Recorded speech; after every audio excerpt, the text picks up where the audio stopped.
a podcast called Strangest Fruit.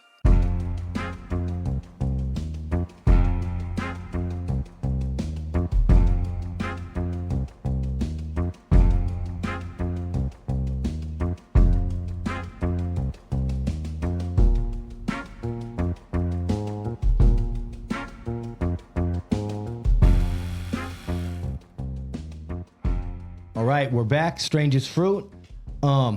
One of the things, like the taglines we use for this podcast is unusual alliances. Mine and Deonte's is definitely an unusual alliance today. Our guest is another unusual alliance. Ruben, welcome you to our show. Thanks for coming. I've seen some other things that you've done. What makes this most unusual is we got a blood from Compton.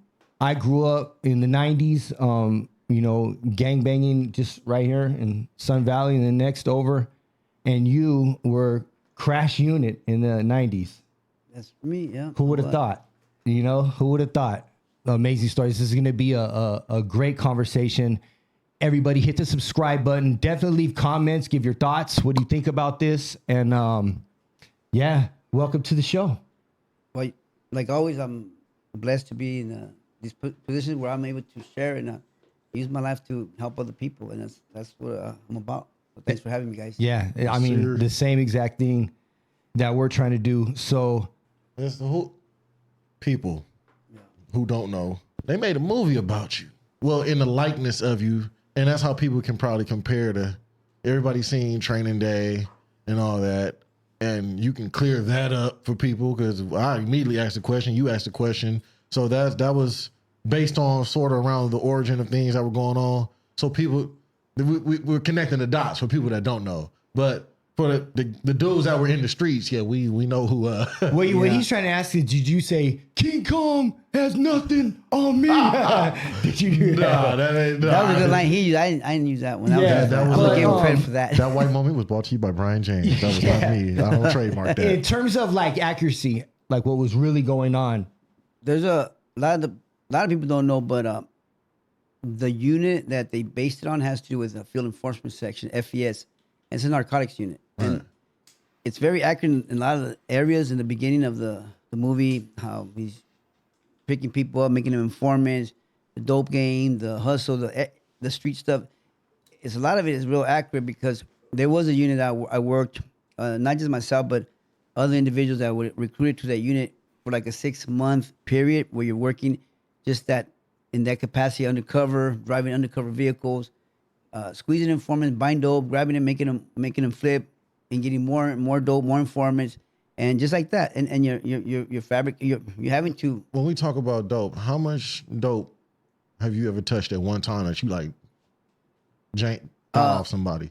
A ton of weed. I took a ton of weed. I took kilos of cocaine at 75 keys. I took a lot of weed. And you say that like it's nothing. Mainly coke. I smacked somebody for 75 keys. I take the keys and accumulate all the keys I took. It was a lot of keys, and I would just make money off each key. But as it was a hustle. Like as a Los Angeles Police Department, I did officer, that. Active officer. Active, rogue rebelling against the department and everybody else. I was making money. I said, I'm gonna make money. I don't care about this job no more. And I went hard and I started. I've always identified the police or the sheriffs. I say the biggest gang in the United States is the law enforcement officer. I said, don't nobody got no keys to the city like the police. It's judicial immunity at its finest. Like, would you consider yourself maybe like a sacrificial lamb? Because there's not too many, you don't see like a lot of convictions, stuff like that. Like, did you at any point maybe feel like that? Because it was kind of like widespread, It was just me doing dirt and getting caught. And the thing about it is you're going to have some good cops on the field that are doing their job right. Yeah. Who really want to and haven't experienced certain things that haven't caused them to like lose control of the desire to be a cop like I did. And then you got the guys in the department that are actually justifying their actions by thinking they're doing the good deed. Even if they have to break the law to protect the good citizens out there, they're going to get dirty because you're dealing with the gangsters, the rapists. You're dealing with a lot of individuals that you're gonna get dirty, but so not everybody's doing it. Yeah. It's a system, but it's like cliques. You have cliques and different different backgrounds. That there's the elite units in the department. Most of them are doing the dirt of the dirt, working against the vicious guys out there that are, killing each other or innocent people. What is considered an elite unit? Yeah. Like a crash unit, like a Like undercover unit. what's the most lethal and most pressing unit in the LAPD? Like when they go to town, it's lights out. They want to give SWAT. SWAT has all they do is train every day, tactical training. Doesn't mean they're not untouchable. They still get taken out. They can still get killed. But I'm talking about the most like crooked, like that's down and dirty. I think I'm gonna say crash because they deal with that element. Like, what's the culture? Like, what was the when you got in there? What's the culture? Is it like let's go fuck these dudes up? Like, is it us against them? Like, we're at war with the streets? It was us against them. Okay, but you want to win because you're the bigger gangbang. You're the one that's using your position, assuming you're doing the right against the evil that's out there, right? So you want to be the bigger, tougher guy. You want to be the smarter guy. You want to be the more like a creative guy too, because you want to get the job done. You want to make sure they know that you're bigger than them. You're gonna crack their heads open, and you have the power to, fabricate, put dope, put a dirty gun on them. If you're a 3-striker, I'm gonna put a gun on you, and you're going down for 25 to life. It's your gun. Or you work for me, or you're gonna clean up these walls, or I'm gonna put cases on all your youngsters. I'm gonna put dope on all these guys. Whatever happens, happen. Right here, with like, just that method right there. Yeah. How many dudes have you turned? Oh, we're talking informants. Yeah. How many with just that one tool of for the most part, power. I always got my dude to turn. Every dude I got was gonna turn. How many? So you're batting 1,000. I'm batting 1,000. Yeah. How many neighborhoods? Every neighborhood. Every neighborhood that I came in touch with, in contact with, that I got something on him. I'm gonna make that guy turn. I got to. What do you find the weak spot, obviously, and just apply pressure there, or it's gonna be there's different ways of tactical approach. You can put the dope, but you can scare them. Everybody's got a breaking point. If you got a tough guy that don't want to break, he might be the only one that won't flip, but he's the only dummy. He's gonna get some time. He's gonna get busted for a lot of time because he got the tough guy mentality. that guy. And I've read, or it's quote unquote read, but you come across these guys. Well, inside we call them the super snitches. Yeah, you got these super snitches that actually go out here and they can gun a dude down in the streets because they done racked up that many points. Yeah, I done told on these many high powered dudes. They can go. No, they're active gang members and they're out there shooting dudes on the street. But they'll go and shoot a dude and be like, "Hey, this is such and such, such and such. This happened right here." Whoop, whoop, whoop, whoop. They come and clean it up. It's happened before. I'm sure there were active gang members that were like to this day. Like you got some political. I was telling them earlier, I think before you got here, that we had an informant from 18th. Maybe you're here, 18th Streeter. And we're talking about what, like in the 90s, MacArthur Park area. MacArthur Park. It's like CLCS and 6 in Alvarado, Bonnie Bray, all those streets right there. Normally, all the streets where it was hot. It was popping every day in those times. Drive-by shootings and dope in every corner. 3 or 4 guys in each corner moving dope, collecting the money. It was just nonstop. And were you a part of that chain right there? Like, I was probably trying to make it good to help. I was actually trying to help the citizens because I love my citizens were my informants too. Citizens were my informants for the right reason because they give me a lot of info too, and I took care of them. I took care of my citizens, the managers, apartment managers that were running their apartment. There was a lot of dope activity, gang activity. They'll back then they'll page me and I'll call them and say, "Hey, what's going on?" Well, this dude's moving dope right here. He's got guns. He's moving out with guns. The kids are out here scared. Help us. So I'll go grab all those dope dealers, gangsters, and book all of them on a multi-10 arrest. Clean house. And were you taking all the? Not that time. I was just booking. I was just booking everybody. I just felt good to be booking them because I felt, you know what, these people are they're happy. Because I grew up in the environment. When I grew up in the neighborhood, Florencia, there was dope dealers in front of my house all the time. I have 10 brothers and sisters. Like, so we don't call cops growing up. As a childhood, I grew up in Florencia neighborhood and the Boyle Heights, but more like Florencia neighborhood with all OGs.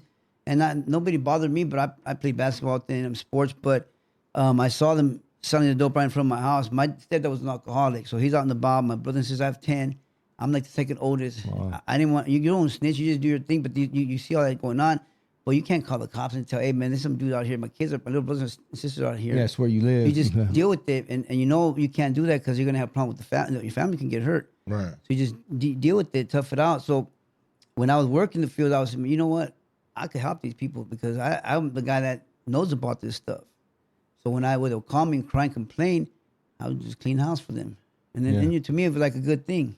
With the a law or a penal code like 186.22b, Criminal Street Terror Street Gang Act, is that considered a secret weapon throughout any type of police? Because you put that on, that's automatic 10 years. They started doing that, but they also started doing the conspiracy stuff in the 90s. That was with the Operation Safe Streets. Yeah, they started in 94. doing the conspiracies. They started catching conspiracy. They'll fabricate the injunctions and all that. The injunctions. So they started. Was that was a secret weapon? Yeah, that was a secret weapon. Echo Park, all these neighborhoods, they'll get hit with this new the conspiracy stuff. So they could book like 10 of them guys on one rifle, one dope call plot to shoot somebody. And to us, we were like, man, we're cleaning the house, because when we worked in Rampart, they were killing a lot of people left and right that were not involved in gangs. And with the more, I saw kids get killed, moms get killed. No, who were that innocent. time in that area. Oh, So we like, hey, what's up? You big old dummies don't have good aim to shoot innocent people. And then it comes down to you guys because you're the crash unit. you have an understanding of street life Yeah. that really nobody else can understand, because you understand the gangs. You're like, look, Yeah. they're going to shoot at each other. There's nothing I can do about that. It's going to happen.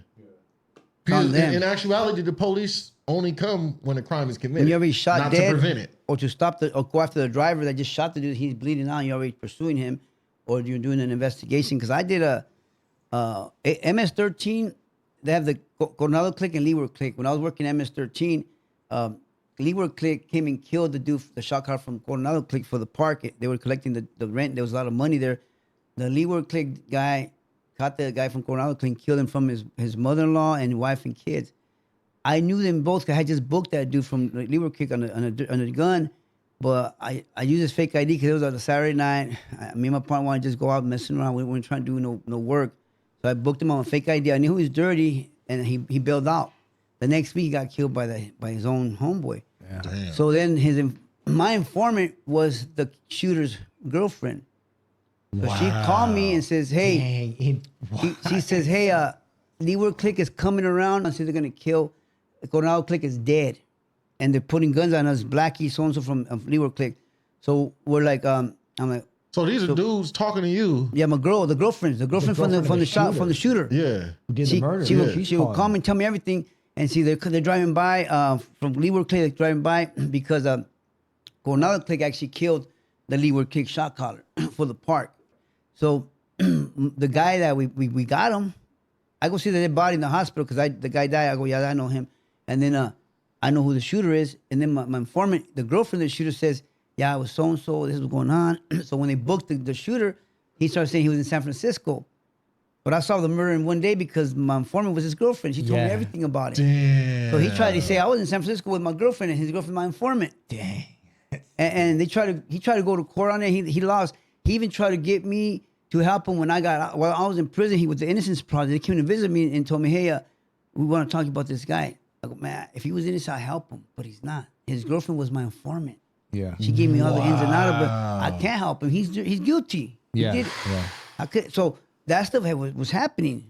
People don't know that they'll kill each other and they'll snitch on each other. Just like when I was working with my own dirt, people from the different cartels too with competition. Hey, you got a guy like me and my partners. You want me to take down your competition? I'm gonna make the money. Yeah, I'm gonna do it. How strong are the cartels in Los Angeles? Before you know what, the Sureños were still running stuff, but I think they're just trying to be at peace and partner up with each other, the Sureños and the cartel, because it's money, it's business. So back then, I know they were really just getting involved with the Sureños, and they were also getting into more stuff, but they're also getting family members that were Sureños back in the 90s to get them to help move the stuff. And you have a juice card, or it's all business, but they don't have, I mean, I can't say how much because I really don't know right now. Yeah. Back then, I think the Sureños are still going to try to run it because they got the numbers. Out here, it's California. It's not Mexico. So it's not like they're going to have the numbers to go to war with the Sureños. They're going to say, hey, you want to move dope here? You got to pay us this much. And the paisas got the money. They're going to say, oh, sure. Here's our dope. You pay us this much. So business partners. Basically, that's how it's going to, because I saw it in operation in the 90s. Some of the Sureños were dressing like paisas to disguise so they could fool the cops. They know everything. The police know Yeah, everything. they were dressing They like know paisas. everything. No, it's a trip. I'm listening, but like how plugged in, like he's in like you're part of that whole ecosystem right there. Like, he's plugged into everything. Like everything. These are deep, like internal politics. He got people planted everywhere. And my people were from different people working, involved in everything. So I got the inside scoop from everybody. Yeah. I had the plug from everybody. But let me ask you this: like, when you're in that, like, I'm sure you got into like law enforcement with the best of intentions. I wanted to be a good cop. But when did you realize, like, damn, I'm in it. Like, this is. Well, heavy. I never thought that was going to happen to me because I thought I'm gonna do a good job. I'll have some ambitions to be a good mentor, eventually build a program for kids in the youth centers as a cop. That's how you started. That's how I started with my coaches. And before that, I knew I wanted to be a cop. I wanted to go to the Olympics in boxing first. So I said, I'm going to use my gold medal to build my platform, my status, so I could be like a mentor and then be a world champion and then be a cop. I thought in my head, I'm just hurry up and box, get a world championship, still with my brain intact. I got injured before the 1992 Olympics. I broke my thumb. I got a ear, throat infection. I got a fever, and I was all jacked up. I couldn't fight the trials that was coming up to get to the box office. That ruined my opportunity. So I didn't want to be in the boxing politics of the pros because a lot of corruption involved. I seen it with my own friends that I grew up with that were champions, gold medal winners. I saw how they got played, and I wasn't into all that stuff. I said, I'm gonna make my own money. I said, I'm gonna be a cop. Real quick, because I'll forget it. Top 3 boxers. Who's your top 3? Top 3, right? I mean, I grew up liking Chavez. He was always good. Salvador Sanchez, Alexis Arguello. I mean, I like Hearns. I like Sugar. I got a bunch. They all have something that I learned from each one of them. Hagler. I like Hagler. I liked all those guys. They were all good. But each one had something that I picked up on as I grew up as a boxer. I studied them. Okay. Because I learned how to box in all styles, not just a boxer or a brawler. I learned how to I learned how to do all the styles because I knew every opponent is different. Yeah. I seen one style. That guy just had one style. I could mess him up with this style. That infamous Cuban southpaw. They get up in there and tear shit up. Them Cubans. The Cubans, they southpaw. They fight southpaw over right. The Cubans are good. There was competition to our teams out here in the United States. It's hard to fight somebody with that when you right-handed and they left-handed. You fight when you're in boxing in this world. You fight every opponent. So you got to fight everybody. You got to be ready to fight everybody. Yeah. I fought the Russians. I fought every team out there. Singapore, South Africa. Hardest hitter. Who's the hardest hitters? Like coming out of where? To a one-on-one competition. I don't remember because maybe I never got dropped into it. I never got stunned in a fight, but I was more tactical when I fought like a Russian that I could hit hard too. Yeah. So I used more tactics instead of just pop, going in toe to toe it. Yeah. This guy is too hard for me. I'm not gonna get them suck it out. I'm not gonna get dropped with this dude. I'm gonna use tactics and this one wisdom. Yeah. Right. Smart fighting. Right. Boxing. Yeah. So you couldn't get into the Olympics and you just injury, and I just said I'm gonna be a cop because I'm not gonna be a pro with all this dirty politics. I want that gold medal so I could run my own show. If you're a pro and you're still good, I was good, and people knew that and had promoters, but I want to run my own program. Yeah, your own platform. Yeah. De La Hoya, Mosley, and I beat Rafael. I fought all those guys. I sparred with all those guys growing up. So I knew myself. I knew what I could handle, and I knew I could do good too and be a champion. But once I turned to be a cop, I said, man, I like this job. It pays my bills. Got a gun, carry a gun without getting in trouble, and still do what I like to do, help people. You know. Mm-hmm. But I started young. I started good, South Central Patrol, and then I got recruited to the undercover unit. That's where everything went crazy for me. Went undercover in the high school, 21 Drum Street. What was South Central Patrol? He said he was going undercover in the high school. That's what I did. South Central Patrol. I heard some of this story. It was not bad. It was actually fun. I liked it because I grew up in South Central too. When I was a kid, I came from Mexico. My uncle was from they were already gangsters from Watts. My uncles, when I came from Mexico, they were already gangbanging, my uncles, and they were already brainwashing me into the tough guy mentality. Yeah. Not the gangster thought, but the machismo. Yeah, and they were already brainwashing me to that since I was a little kid. But I knew, my family we integrated with the blacks out there because my cousin and son were dating back. So we already knew that was people around us. You know, we got along with everybody. What were some of the most toughest gangs that you guys had to deal with out there? Like you just was like, damn, I don't. Early like the patrol. The Pyros were pretty tough out there in South Central. Yeah. But the Bounty Hunters, they had a lot of killings back then. Back then they were killing each other too. The Bloods and Crips were ruthless. The Grape Street, I think it was. He said ruthless. Like they were killing each other. I go to a radio call. Three gangsters from a neighborhood. I forget what it was. They could have been Bloods or Crips. But they were all sprayed with the AK. They're all dead in the house because somebody drove by and just sprayed all 3 of them. They're all dead. And That's a homicide. that's when what AKs were In the like. night, and AKs was AKs, street sweepers. they got hit ugly. I had my first Tommy homicide. guns. That was my first homicide. Yeah. Oh, that was your. So My first homicide. that's What's it like? What was it walking in like? Yeah, like you Honestly, get that call. I grew up in that kind of environment, so it was normal to me. Yeah. I used to see that when I grew up. People getting shot in our block, so it was kind of normal, like to us. What's it like to? It's one thing to be shot at and get out the way, but as a cop, what is it to be shot at and shooting back at the person that's shooting at you? Like what does that It's a take? rush. I can imagine. I've been in a few shootouts. Well, going back to my undercover unit, I got recruited to go undercover in the high schools as an 11th grader. He was going into the schools. Yeah, that's High what I just school, said. so He said how 21 was Jump that? Street. Yeah, I know. 21 That, Jump like, Street. 21 Jump Street. like, how was that? Like, So they get me out of patrol fresh, so I don't have the cop habits yet. Boom, they throw me to a specialized unit. It's undercover. I basically don't exist for the department right now. did they see something in you? Like My were they- legs, I was young, maybe, I don't know. They sent me to this unit and they start training me the talk, the walk, the slang, everything's What about. was your role? Were you like I was 11th grader, just like a rebel, not a Okay. gangster, just like a rebel. But I Okay. like to dress little baggy pants, but like it was a different style of. I wasn't gangstered out, but I was more like a rebel type Okay. that I was using. So you're like basically on deployment. And I'm 11th grader in what a is- high school. What's your mission? What's the Go to objective? school, pretend I'm a student, but don't fail the classes. Stay, get D's, C's, D's, do what I gotta do. But I gotta buy dope. Find out who's selling dope. Is there any guns in the school? Who's bringing guns in? Who's moving dope? And buy dope. Buy guns. Whatever I could buy. And What just, area was this? I was in Verdugo Hills at first, and I went to Manual Arts. But Manual Arts. That's in that's an ugly ass neighborhood school. 40s. 18th Street was running that school back then. Wow. Do the teachers, principal? Does Nobody knows. Nobody knows. The principal knows there's a cop in the school, but he don't know who it is because you don't know. They could drop a dime on you and get Yeah, you killed. yeah. 'Cause this is like peak dope era right here. Like, Yeah, so I'm in Verdugo Hills. I start getting cool with the people in there, the youngsters. I'm starting to buy weed. I think I bought weed, then coke, and then they introduced me to this kid who's got PCP.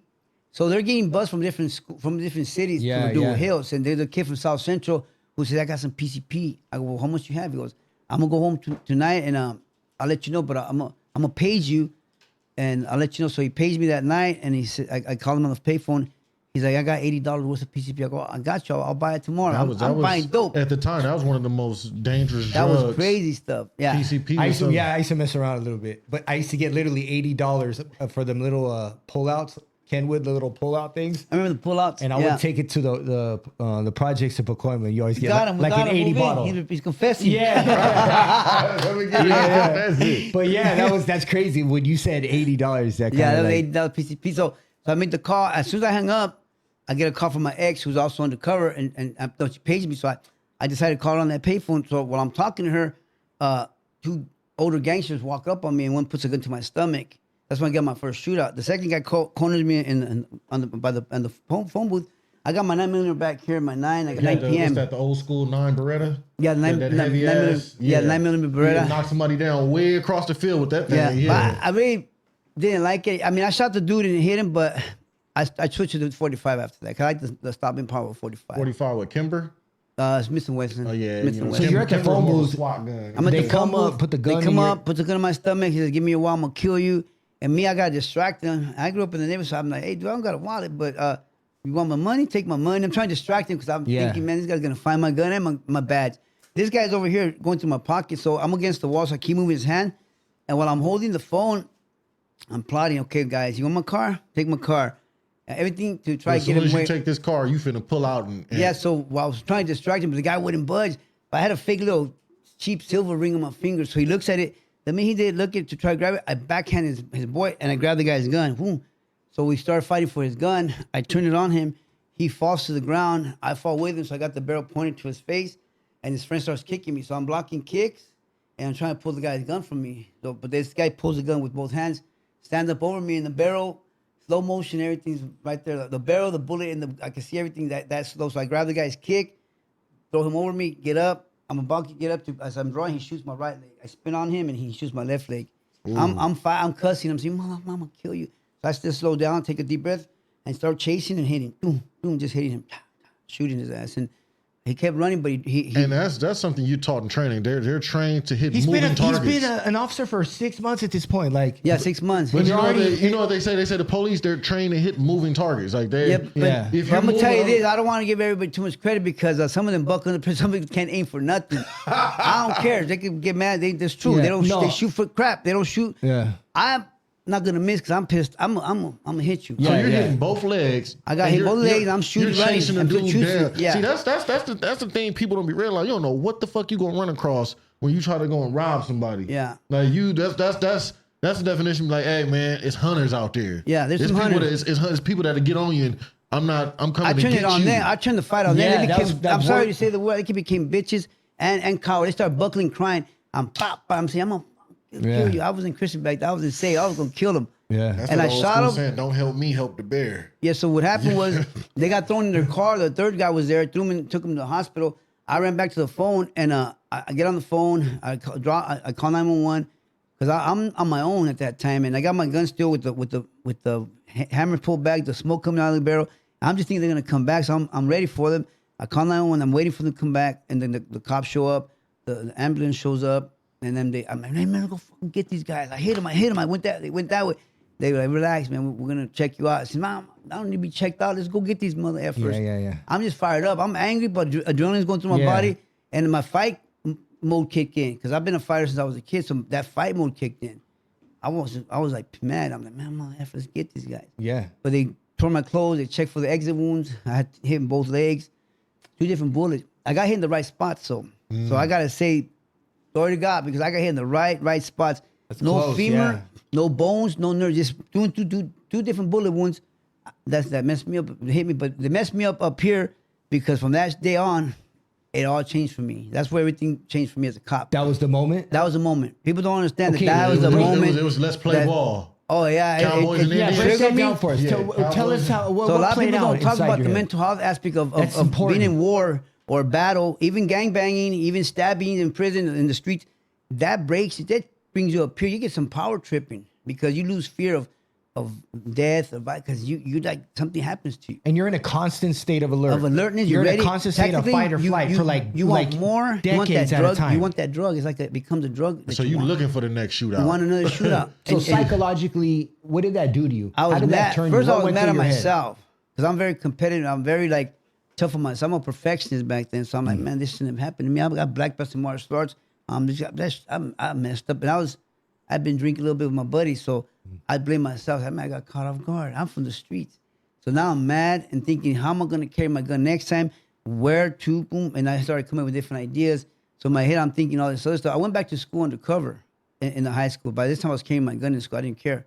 And I had Damn. the Oh, you had first your gun bullet- in the school? Yeah, I didn't care no more. I said, man, I don't care. I'm gonna get a shot again. F these guys. Do you have Because like the a unit- handler that's overseeing you? Yeah, Like, are I you do, doing but daily reports? but I won't listen to him. He wanted. So you in rogue. Oh So yeah, what you're a happened? rebel. You're already. So let me tell you what pissed me off more. That I only went through physical therapy, and then they never sent me for mental health therapy.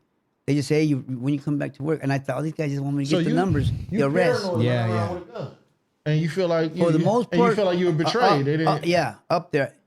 I was up there. I that's was the common I was on a person in trip. any neighborhood. You get shot, Anybody- you pick up a gun. Like So what happened was the unit, when I'm undercover, my detective, my handler, gets all the credit for my arrest. So they just have 50 felonies arrest. He gets all the credit. I don't get no credit because I'm the undercover So officer. that's true as well, right? So I was mad the because fact I knew they checkers- just care about the numbers on So them. the more arrests, no matter how they get them in, the more bookings you get, the higher rank you go. It's gonna look good on your package. Let's just say it's gonna look on your resume that you are hooking and booking, and especially the undercover stuff, the felonies.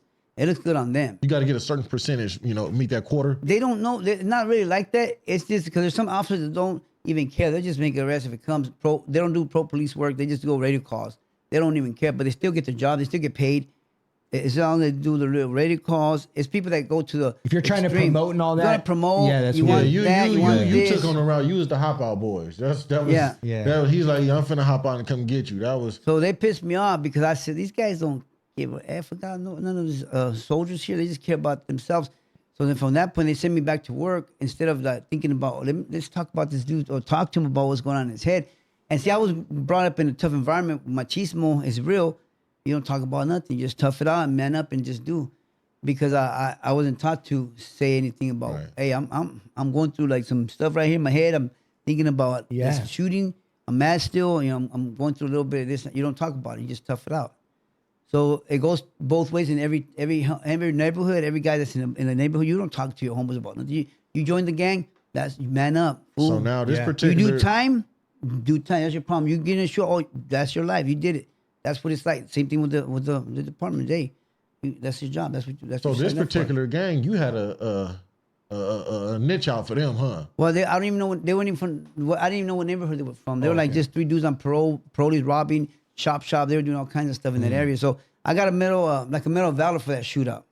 That's Oh, it. is The that right? department awards me a medal, and you know Is that where the chief pins it on you? they gave it to me as. Who was the chief? I at don't that remember. time? Back then it was Bernard Parks. it was Gates first. He left, and then I think it was Willie Williams, and then Parks. Oh, Parks okay. was the third. But during up. that time, I think Willie Williams was taking over at that time when I was already in the undercover. So which one was the one? Oh, I'm trying to remember. He was the one that really got LAPD like put on the, LAPD. Everybody trained after LAPD SWAT. Yeah, that's true. Everybody. That's Everybody true. followed. LAPD had the were most the first toughest and SWAT. the most money. Yeah. LAPD was given the most money, and everybody practiced off LAPD. And then sheriffs, everybody came to LAPD to learn because LAPD gets their hands on the first crazy stuff. It happens in LAPD, the city. Right. North Hollywood shootout, we didn't have AK M16s. That was Yeah, gonna we be didn't have my next 45. question. We How- got that afterwards. They weren't prepared for that, huh? No one was ready for that. I remember that. They got hit, and Were I those went to full metal that. jackets that they were shooting, or what? It was regular. They're full metal jackets. The robbers. Hey, Yeah. that's literally. I was a there mile actually. From where we're at right I now, showed too. up. I was working patrol. Me and my partner were practicing in the range, and we heard the radio call. And said, "Shit, let's go!" We load up. We drove to North Hollywood. We showed up right when the guy kills himself. And I wanted to be in the shootout. I was Yeah. already like fired up. I wanted Yeah, more there you action. How long after that first after you had your first shootout before you got what you finally wanted? You Another got that shootout. next shootout, yeah. I think it was like 4 years or so or less. I got into another shootout with a guy with a shotgun, and I shot him with a 45. This time, hit him 6 times. He ended up dying. They said every shot was fatal. So 45 just opens up like a claw with the black talons. Yeah. So pretty much one round took him smooth out. But With the guns that are in the streets right now, you got the AR-15s, you got the Dracos, and these got all weapons kinds of good stuff. running around right now. It's compared to back then. If these guns that they have now were given to the guys back then who actually were like, I would say it was more organized crime. Do you think it would have been? Do you think it would have been a much more of a problem for California or LA? yeah, but you know what? The cops would have to go on strike to get better guns, or they'd have to not work. Because to you, why am I gonna go to a gunfight with a pea shooter, where the dude has a barrel and he got all kinds You had of guys that you had dudes that were I ain't 16 going that years route. old riding in brand new Mercedes Benz. Yeah, they were riding and they had guns and they shoot at cops too. So things were happening, and to me, it's like I already been in a few shootouts. I ain't gonna be nobody's target. Or that could be the target, but I'm not gonna be no victim. They're gonna pop me right here. But I'm gonna go with the fight. I was ready for the shootout. Yeah, I mean, you can tell you see it as like life or death. Like, it's, Yeah, you got to be ready. A lot of guys got killed in the department. Navidad got shot by a 16-year-old because he dropped his guard. He went to a radio call, 7-Eleven. The kid stole a 12-pack. He goes to the liquor, the 7-Eleven. The owner says, "Hey, this kid just took off down the alley with a 12-pack." His partner's driving. They pull up next to the kid. There's a car. There's a kid. They don't get out of the car. So the passenger is right here, and he's like, "Hey, name is your hands." The kid has a 12-pack, switches it over to his left hand, goes into his pocket, pulls out his gun, turns around, starts shooting the passenger, which is Navidad, who I actually was his training officer for a few days. I told him, "Don't be sloppy," and obviously he didn't listen. And then the guy, Navidad, pulls out his gun, starts shooting back at the kid. The bullet goes through and kills Navidad. His partner finishes the kid off, a 6-year-old kid, all because they dropped the guard. What was the most deadliest weapon at that time back then? Like, what was? 'Cause You know, had the there's- barrel. You had the big drums on AKs. You had the Tommy guns. I mean, you have. I can't even think So of my just head. imagine, you had just a lot of imagine heavy a duty, kid heavy with a hitters. Tommy gun. yeah. Yeah, A kid heavy with hitters, a Tommy man. gun. Like, what the hell? Yeah, I mean, Like, he's talking about like the murders and right. There was a lot of stuff going on. Killings every day in Rampart Division. Yeah. Every year. Of just homicide, not people that got shot and didn't die. You would have 140 a year or more in just 8 miles square radius or more, and that was topping South Central, Newton Division, 77. They were topping it too. They were up there too in shootings and it's like station, division after division next to each other. And you're talking about maybe in Rampart, 100, let's say 150 homicides 1 year. Next division, Newton, another 130 homicides. We're not talking about people. So I mean, every day. You become numb. You become super numb. You see a dead body, no big deal. It don't phase you no more. And you're mad. Man, that dude got shot. I wish I would have been in a shootout with that dude. Because there's a gangbanger, he just tried to kill some other dude and they shot him. So your frame of mind is like that's war. Yeah. Let's talk about the politics of it all. Because I look at when I don't see law anymore. I really don't see the law. I see money. Right. When I look at the judge, when I look at the DA, when I look at the cops, I look at numbers. So you got the DA. Are the cops in the DA's pocket? The DA's in the judge's pocket? You give us him, and it's really those swap outs. You give me him, I'll give you him. I'll bring you 3 of these dudes. And this are there's really those type of things going on? I think it's more like it's not like that, but I think there is someone in that side with that side that might operate together like that, but not everybody. And I'm sure it just probably took time to build that trust and come. Hey, you know what? This dude, I don't got the PC, but you look the other way, I'm gonna fix this PC. And the prosecutor said, no problem. Because I know they saw our reports coming in. They were like same, like not the MO, but the same pattern of a dope arrest. So you had a skeleton. So you had a skeleton they and fill in the pretty blanks? much understand it. Like same dope arrest. What would be a pattern? Like observation arrest. Reached in offender's left pocket, pulled out. Yeah, or dropped it, and then we approached. We see something resembling rock cocaine, but and seen the defendant do it at this time, and the lighting, you gotta cover all your PC because they're gonna try to throw it on you. You remember the Forge, the 115s? You like, man, the homie got we got the same. Everybody got the same 115. Yeah. You know, so that goes against. And they'll drop it to a lower charge just because it's just the way it was coming, like a dime a dozen. They were coming into the course just like that. How many documents have you fabricated? I fabricated a lot of documents to cover up for my informants, to cover for my victims. It was like normal practice for me because I'm saying, man, you know what? These victims are getting jacked up every day. I'm going to book that dude on dope. I can't get him from the robberies, but F that, man. I'm not going to let that guy think he's going to get away with it every day. 1 out of 100. You got 1 out of 100. How much of the department is doing this? Well, in that era. In the era, I can't say, I can only say speak for me and the group I was around. Yeah. Because I wasn't working with the gang group, the gang unit, Crash, pretty much, I'm going to say 90% of the guys were operating that way, or maybe 95%. Maybe 1 out of 22 in the unit. But gang unit and Crash is the most effective unit. It's the most effective and more feared, more ruthless, and to me is the most toughest unit that exists because everybody you're knows doing with the Crash worst is. of the worst. You're not working. All these other guys, like SWAT, this Metro guys, they're mostly just going out there and doing like, after something happened, they're out there trying to clean up or get a hostage. You guys are hunting dudes now. We're hunting the dudes out there that are running game, and we know everything about them. Did they know all about you too? Like when you were coming, did they know? Like not when all you were the coming? time. Not all the time. Like was your name out there in the streets? Like you know who's who, and they're gonna respect you. They already know that hey, these dudes, the solid ass dudes, they're soldiers. When they saw us, boom, they're on their knees, hands up, and cross legs. They're already waiting for us, and they ain't gonna buck. And sometimes they ran. They know it was gonna get ugly for them, so they took the lumps on the spot. And for the most part, this is like around MacArthur Park. Park, all that area, around Alvarado, from Sunset down to like Washington, Normandy, before downtown. That's the area we worked in Rampart, and then we had Diamond Street, Temple Street. You had all those crazy, all the neighborhoods out there, Echo Park. And they were all the crazy riders, easy riders. Play with. Everybody was at war though during that time. It was like no stopping. Everybody was killing each other. Even the smallest gangs, like the Orphans, was getting in shootings with the Rockwood. 18th Street and Rockwood were at war all the time, too. And they're next to each other. CLCS and Rockwood were next to each other. They were killing each other every day. Then you got the other neighborhoods out here. Cliques, MS-13 cliques, 18th Street cliques were all over each other. They were killing each other daily. Cliques, Leeward clique, that clique over here with 18th Street. Yeah. They were all cliques out there. It was like straight urban warfare. Oh, every day. It's safe to say, because you can describe something that you actually, in your mind, it's safe to say, you're like a fucking superhero. Yeah, I'm immortal. I run this shit. Like, that's what it. And then You don't care. You know you could get killed, but you're down for it. You're Your like, ego let's do just this. takes complete what's Your it, ego, control. your Yeah. what's pride. it like in a man's mind? You can probably describe what's it like in your mind to be like the hunt.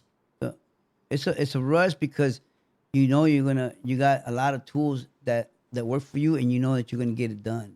You're gonna get it done. You know, you don't care who you, because you think in your head, I don't care who he is, even for the enemy, I'm still gonna get him. I'm still gonna break him off. Whatever I'm gonna do, whatever I do to beat. I don't care who he is, and you want to make sure that's established because you're the bigger gangster.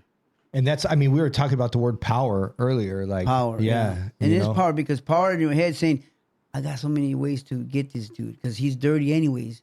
Who's gonna believe him? They're gonna believe me. He's such an easy target. He's yeah. easy. Nothing wrong with because- robbing a dope man. And you know what? He's got a rap sheet. He is dirty. He is actively doing stuff. They're not gonna care about him. They're gonna believe him. They're gonna believe me because I'm doing the vigilante police work because I got to clean house. I got to clean the streets, make them safer. Yeah.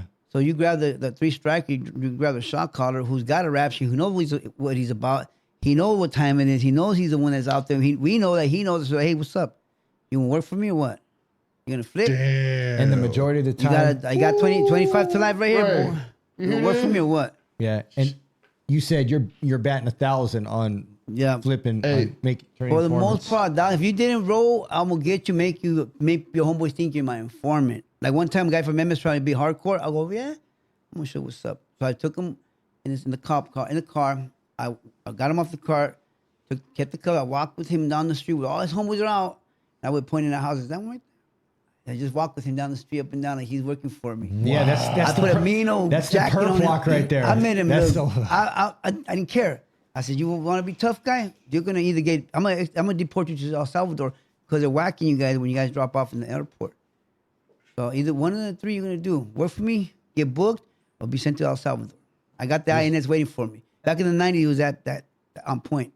But let's talk about the money. Like Yeah, you done touched some chili. yeah, like a lot of Yeah. money. How did the money how did you generated big sums of money like About like 100 grand, yeah.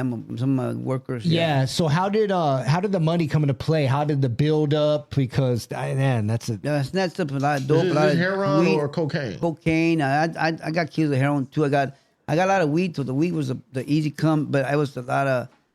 It's just too much work because the weed stings and then Yeah, it dries yeah. up, and I had like a ton of weed. Sometimes I'll leave some of it. I just give some away. Back then it was still going decent price, but if I got the expensive weed, I could sell it for $5 grand a key, $5 grand a pound. so you were having to sell your own I was dope? having people move for me, Okay. moving dope for me. I had a lot of different people moving dope for me, and I give them a percentage, even neighborhoods, even from different neighborhoods. I ain't snitch on nobody, but they're out. They know who they are. Yeah. But they were working for me. yeah. I had a lot of different guys, and they worked for me. And they were getting paid. It was business. I said, "Look, man, this is business." But in my head, I already know that some people could snitch on me, so I still had a list I of know, people I I was going to end up having. I thought I was going to have whack people, a lot of I people. can imagine because the of that. paranoid. And are you doing this during like work hours or is it? I was off. I had gotten a surgery.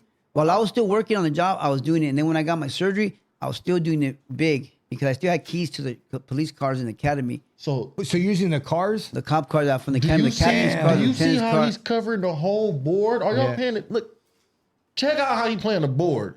He's smarter than mother. Like I see how you. So he got informants, right? I got informants. I got the big dogs. So I'm gonna take all y'all shit. I'm about to tax y'all. What you gonna do? Yeah. You wanna go to jail? I'm going to pay you some money. You too. wanna I'm going to go give you home? 3 keys. And I'm paying you, so all y'all taken care of. But then I'm finna go set up shop with your workers for them to sell my shit. Then he go sell it to them. So now I got the dudes that's clean selling stuff without even telling. So every dude's dream is what? Have a cop on the payroll.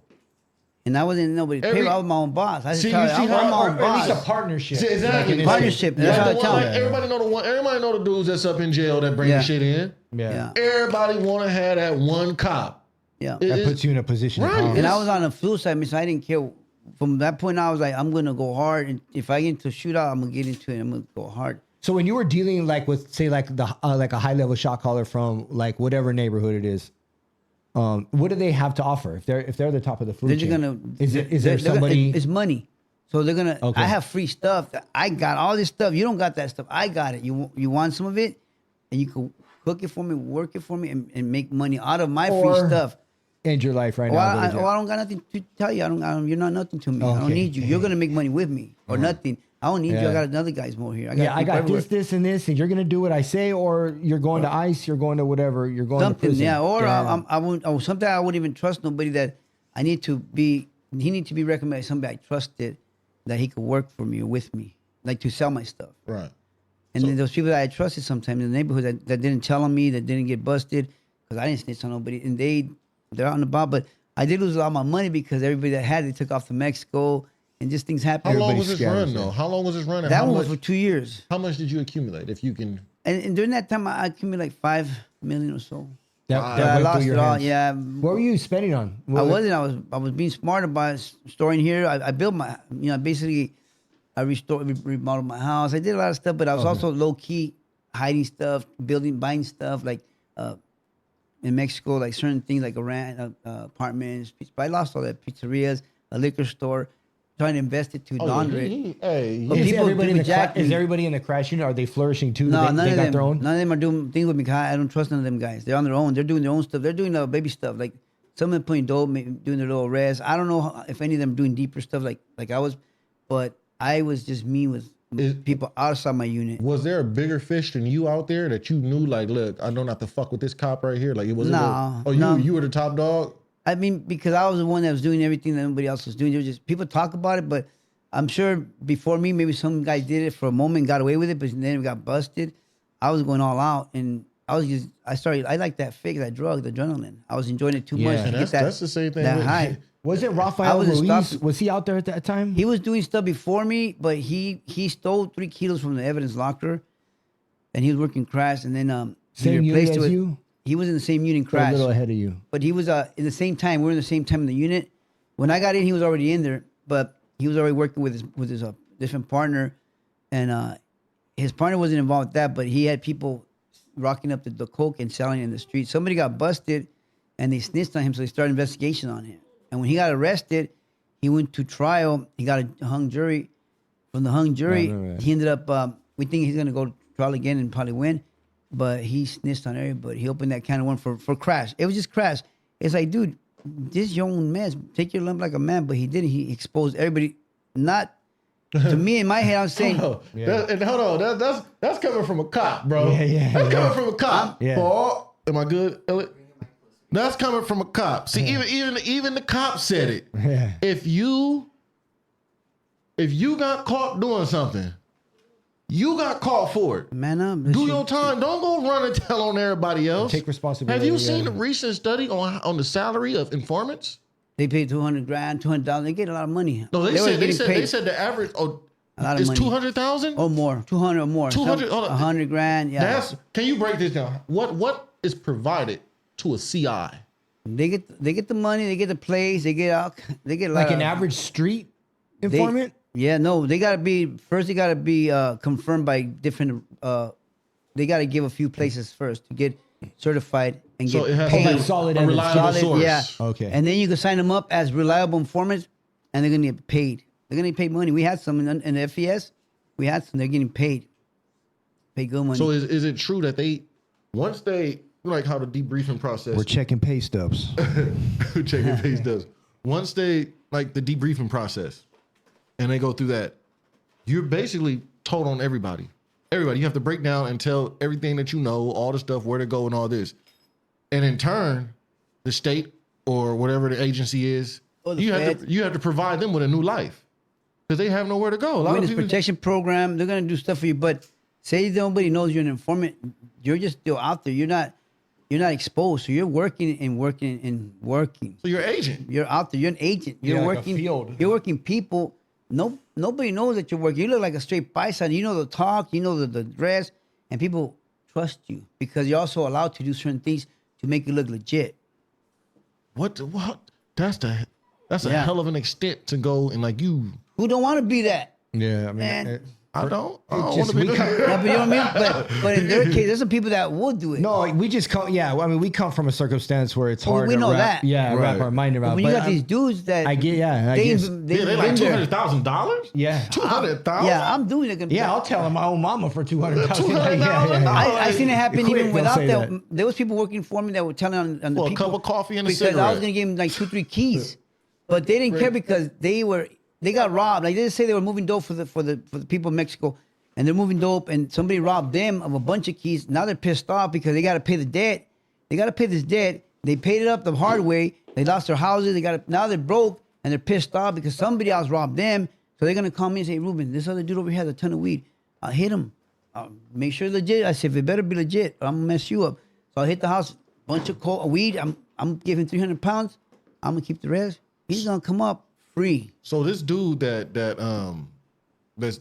officer that got arrested. Oh, Perez. He was the one that crashed everything. He exposed Crash for what Crash was involved in. But LAPD has about 18 crash units because there are 18 divisions, and they all have a crash unit. Okay. So everybody pretty much knows in the department that Crash operates different, but they only have targeted Rampart Crash. To me, it's like, y'all was already all know okay. what we're about. Why y'all of a sudden going to talk about it, bring it up, and listen to Perez? Just Perez is a dirtbag. He did what he did. That's on him. It's not. Come on, guys. So then when they started doing all this picking on people, I saw how the department started picking on. To me, I looked at my partner like solid dudes. the puppy. Solid dudes. Whose puppy is this? That's his puppy. That's your puppy? Got a King Yeah, Corso King in Corso. there. No way. Yeah, I no. didn't even know there was a dog in here Yeah. right now. He You know we probably keep the wants to go puppies in the outside. house. Oh, that's dope. He wants to go outside probably. Relax, little guy. Keep it down. So, Welcome to the Magnolia show. Like, so then when he did all that, I got mad because I'm thinking the departments, they're crazy. So then that's why I just turned more rogue. I said, you know what? F everybody. I don't be a cop no more. I don't want them to be putting camera while I'm dealing with the gangsters because they're going to be watching this now. I said, this job is boring for me. I need action. I already been my second shootout, so it was like the adrenaline was in there, and I couldn't just sit still. So then that's when I started doing all this stuff. So I call my friend. I said, hey, hook me with a collection. I knew he had hookups. So I said, hook me up with a job between you and I, because if anybody else knows we're going to have problems. I said, it is between you and I, because it is real. I don't play games. I'm putting my job on the line. If I'm down for this, you better watch my back too. So he gave me my first job. I went and hit this house. Came up on close to $1 million cash and 15 keys of coke. $1 million cash? Yeah, $1 million cash and 15 keys. Is this like Yeah. a gang? Nah, it was people that was bringing dope in from Mexico, and they were storing it for these people. And we hit the house, boom, and in uniform and everything, and it was free. And I took it. I paid my workers, and I was like, I got addicted. It was hooked. I can It was imagine. free. Yeah, like a And payday. I was that quick? having people moving my coke, but I still had to be careful because anybody could snitch on me. So I had to still watch everybody and everything. So where is internal affairs and all this? Everybody's on They're not someone- involved. They're Internal not affairs involved. don't Nobody knows even- nothing. They don't They have even no come. clue. They don't. They this. They didn't know nothing about what I was doing. You guys are still all the way under the radar. They're still, they're looking at Perez stuff. They ain't looking at me. Oh, and that might have they're helped you out, It helped like, me out being in that because shadow. I did it right during that time. So I said, they ain't gonna be looking at me. They're gonna be looking at his stuff. I'm doing it right under the noses at this time right now. I said, Damn. I was more like I was a risk taker. Right. I went and stole the cop cars from the captain's off his captain's car, the lieutenant's car. So I'd be like doing it and saying like, papa, like I'm slapping him in the face. More like revenge. I was mad. I was mad. That They were afraid of you, huh? Because just let some rumors. like you pull up, do what you do. Like man, they're like man, this dude is like That's what I'm he's. saying. They're probably like all familiar with them everywhere. So I got a question about when a cop just goes rogue. So you can identify. Yeah, I can identify. What makes a officer like a person like Christopher Dorner just wig out and just essentially kill his brothers? Because y'all have a brotherhood. Y'all took an oath. They claim a brotherhood. Yeah, I don't believe in that. You I know, don't think it's it's- true. And It's a he, was facade. the, he was the officer like 3 years ago that shot. No, it was probably more than 3 It was years a little ago. longer, but he shot Yeah, a captain's daughter, another Yeah, it was cop. all over the news. a I sheriff. remember, Yeah, yeah. he was mad. Well, I mean, from this is what I know. I know he wasn't. He was still. When you graduate from the academy, you got a whole year of probation to be evaluated, to see if you're good at tactics, see if you're good at reporting, everything to do with what you learned in the academy, to see if you could put into practice as a rookie cop, fresh out of the academy as a boot. So he was going through that process. he had like a few months into, and they deployed him to, I guess it was Iraq. They deployed him. He comes back, but he still had 6 months or so to go to finish probation. So he still hadn't finished probation. He couldn't say, I'm already operating. I'm ready to call myself a full-fledged cop. Yeah. So when he came back, he was working with a female officer, from what I heard, and they got into a situation where he wasn't down to back up his officer, his partner, which was a training officer. He left her hanging on her own, and he got written up for insubordination, some other stuff, which he took it to a board, and he lost the police board. No, it's not hard. It's really not hard to lose a board. You should most of the time try to win it or get some time off. If you're a little guilty, you might get some time off. Getting fired means it must have been bad what he did. The board is like when you file like a grievance against like a write-up or something. It's a cop, a cop court with your peers, like two captains and a civilian who are going to judge. They're going to judge you and check out what you did. The disciplinary board that has to do with the police in-house. Okay. In-house that could get you fired or get you some days off without pay, or get you exonerated that you're not guilty of the crime. A citizen can make a complaint against you and say, hey, he did this, he did that. Oh, let's look into it. Let's investigate it. And then he's say, hey, they're saying this about you. You're gonna have to take some time off. Hell no, I'm taking it to the trial. I'm taking it to the board. He just got fired. He just got fired, meaning he must have been guilty of this situation. So then when he got fired, he went out of control, mad, pissed off. And I mean, I'm sure everything's accumulated from other stuff because he wasn't fully a full-fledged 3, 4, 5, 10-year veteran to say the department burned me. I did so much for the department to do this to me. He complained about racism. Is racism in the academy in the LAPD? Is it?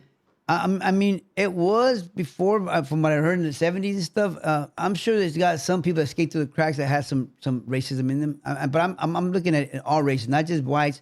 I know there's blacks, Mexicans. Everybody has some type of racism in it. I've seen it in my own eyes. You see it in prison too. Like biases and stuff. You see it. Yeah, you see it. Right. That's my boy.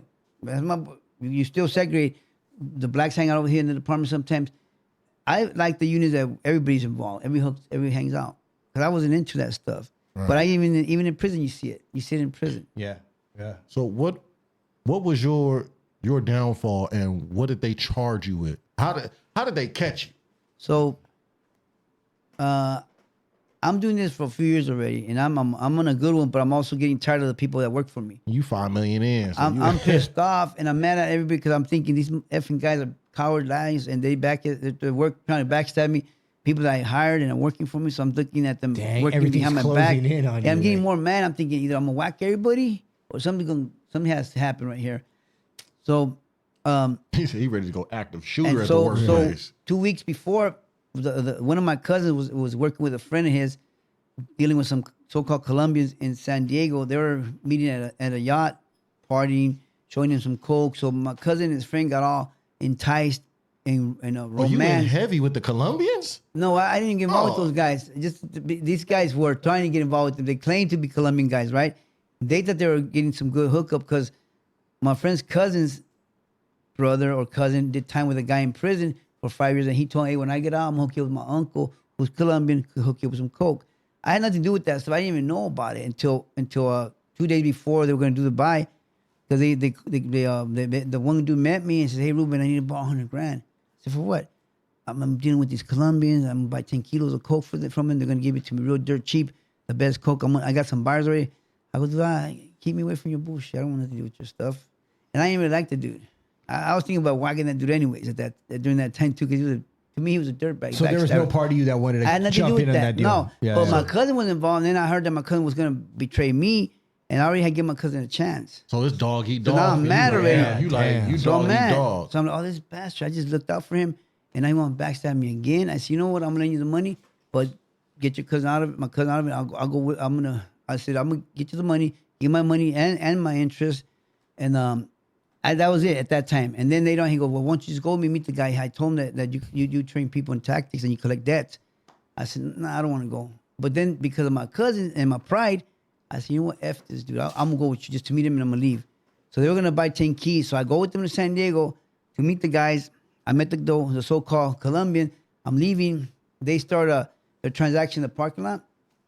And it was a DEA sting operation against these dudes. Damn. I didn't do nothing about, because I do surveillance, I do everything, but I thought these guys have their stuff, so I'm not going to do nothing. But I dropped my guard at that time, which is good, though, because I got busted at the right time, because I was on a good one. Is this Clinton era? Was it? It's 2001. Oh no. No. Yeah, we're Bush. Bush. First. It was Bush. First 4 years. This is on some behold the pale horse type stuff right here. So, war on drugs. You down here by Reagan. the border. Yeah. Yeah, Reagan is war on drugs. But they're bringing the coke in in the 80s, man. Ain't no. Yeah, So I you can't clarify. I You were know that. you were in law enforcement. You see it. I see, I know it. The war on drugs, baloney. All shit's- baloney because the CIA was bringing in the coke anyways, and they were the one that killed the DA guy in Mexico, Kiki Camarena. They killed him. The CIA did it. That's a fact. And then with the whole crack era. Yeah, that was all them. That was Just for clarity, because we went through this before with other people. Yeah, and I'm like, they're dirty.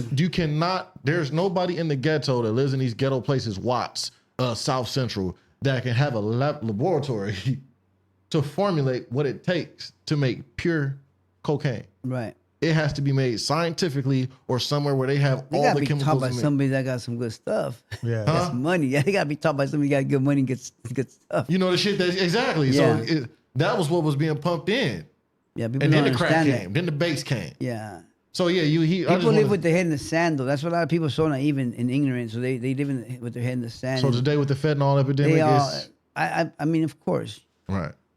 Where did it start? The hospitals have it. They give it to patients. Yeah, pharma and all that. Pharma. So, I get busted, and I'm mad. I'm pissed off. I said, Did you I got try to set play up. it like I'm an officer? For the first second, I say, man, you guys are busting my room. You're blowing my cover. I'm undercover right here. Yeah. Okay. Yeah. And I thought, for it's gonna sure. work. I would I'm thinking it's expect- gonna work. I'm thinking it's gonna work for a minute, but then once I saw the guys that were there, my co-defendants, I said, man, these guys are probably snitching on Did me. they send the Damn. feds? And they were They sent the snitching on feds me. at you? They already were telling It was on the you. DAs, Oh, but the feds got involved because It's that's the the federal. DEA. So DAs already feds, and then the feds got involved because they got a dirty cop. But already the guys with me was another cousin and 3 other guys, friends of theirs, were already snitching on me the same day. So they already had all kinds of my stuff that I was doing. They had And nothing to do with me. The feds, it's all pictures. They got you just doing everything under the sun. Just Yeah, they didn't have nothing on me though. You got hit with a residual. Like they looking Yeah. at these dudes and That caught had you. nothing to do with me. Yeah. Damn. What But did it you- was a how'd you blessing feel in in that disguise, moment? though. I was fat. I was mad. I was mad, but hard. Like, man, myself, I don't give a fuck. Let's do what you gotta do. Let's go. So I don't need to talk to you guys. And then they put me to a room, and I'm already hearing through the walls a lot of stuff that's being said by these detectives that nobody knows but these guys. So I know they're already snitching. Damn. And I'm hearing it, and I'm saying, dude. So in my head, I'm thinking, let me try to get these 2 gets out of here and see if they'll kick them loose. So I told the DA, well, get these dudes out of here. They're innocent. They're going to deal with this. I tried to take the lumps, try to get rid of these 2 dudes. One of my cousins and another guy was working for me who became the biggest rat in the case, Alvin Moon. He became the biggest rat. And I said, they don't know nothing about this, man. They have nothing to do with it. Let them loose. They go, no, let us go search your house. I said, okay, I had nothing in my house. And then you know how to. He's a cop. I'm so trying to he work know, them You know how to like beat I the work my interrogation people. system. Yeah. He know how to beat the interrogation. So they broke the number 1 rule: shut the fuck up. And then I shut and I was quiet. I said, dude, I don't need to hear from you. Give me my phone call. I need to talk to my attorney. You guys, I got nothing to tell you guys. Do But they when I know share all these- your info? These 2 kids, do they know your whole But one of my operation? cousin. Yeah, they work for me. Your family? My cousin and his friend, and they work for me. They already we hit houses together, so they knew a lot of Okay, stuff. yeah, they know. They knew, so they already had me. They knew stuff that I didn't want nobody to know about. And What is it with that officer calls like my? I mean, I just see Law and Order, but like my FOP or something, like when they want representation. Don't you have like a? Oh, from the department, the union rep. Yeah. No, this bigger than that, Jack. This is big. Yeah, I had to get my own attorney at this time. Yeah, you're. this Yeah, ain't you're a in the verbal front. reprimand. This At this point, clink, did you clink. know like I'm done? Like this, it's No, over. I didn't know. I just thought I'm gonna take my lumps for whatever they're gonna give me with this 10 keys. Because I'm saying 10 keys, give me my lumps. I don't care. Ain't no way you walking And away I from 10 thought, keys. and I thought this. They can't prove my other stuff because I'll discredit all these guys in court. In my head, I'm thinking I'm gonna bust all their credibility with whatever they say about my other stuff. They don't have no evidence, no proof, and my other guys ain't gonna snitch. I'm thinking all this, right? So when they process me, they put me in the shoe, and they put these dudes in general population. So when So you're in the county jail? I'm in the MCC San Diego, the federal building. So when I'm What year- there What year? in 2001. Were the Ariano brothers there at that time? Yeah, they were already there. They were Ariana there? and All right. the right hand man was there too. They would take him in the shoe with the lieutenant. I was going to the shower, back in the cell. I was single cell for a while, And then about a couple months into it, I got a cellmate who's from cook for the Hells Angels. Okay. And he's the one that preached the gospel to me. So that's that what right? happened. He read me the Bible, and in my head, I was already thinking about going out on a shootout when I got out. And I had a lot of people on my list. I was like, man, boom, boom, boom, boom. What I were was the going charges down. that you were? At that time, I thought it was just 10 kilos of cocaine, conspiracy to possess cocaine to distribute. That's what they had at first. And I had guns on me. I had like 3 guns on me. But I'm a cop. I could have guns all day if I want to. Yeah. So they try to use that your, against me. your cop career is over at this point for sure. At that point, yeah. But I hadn't been sentenced yet, so they couldn't fire me yet. Right. They had Yeah, to wait yeah, till I'm. So I'm still like You on legitimate. bail? I'm still I didn't get no bail because they thought I was gonna kill these informants because they were already out on bail. Except my cousin. My cousin was not out on bail, but the other guys were out on bail. And in my head, I wasn't saved yet. I was still not a Christian, but I had a lot of thoughts in my head. Yeah, I yeah. could still make things happen from out there, and I still had a lot of juice. But in my head, I was like, I want to do it myself. I want to get the feeling of just messing these dudes up on my own because I want to do my own Yeah, work. avenging. Yeah. I like that stuff. And I said, this is me. Did They they let start me bail. tacking more charges on as time went? It was just that at that time, but they want me to flip on the cops for my stuff because my attorney started telling, hey, they want about this stuff. What stuff? I don't know what they're talking So they're about. asking about all the my crash work. stuff, all the work and So then everything. they came with what, racketeering, extortion. They wanted to get a RICO on it, but they couldn't get it. But they got me for the conspiracy, and then they started trying to get me on the. They had all these people telling from 4, it became 5, 6, 7, 8 people because they started grabbing more people because these guys gave up names, and they keep coming to me and the feds and my attorney be like, they want to talk about what I'm gonna do. Say I don't know nothing. These guys are a bunch of BSers. yeah. I'm just lined in the 9 to all the way to the max, and for 2 years I was lined in the 9. I was already saved. I started reading the Bible, but I was still pissed off. Like, I don't trust nobody. I'm still going to the trial. I'm going to trial. Yeah. And I kept it to myself. But then, and 2 years into this thing, I plead guilty. I felt the conviction of God that I was guilty. I said, I'm guilty toward God. I told them I'm gonna plead guilty not because of you guys. All you guys are crooks anyways, and the gangsters and the dope dealers are all criminals too. There's no victims here.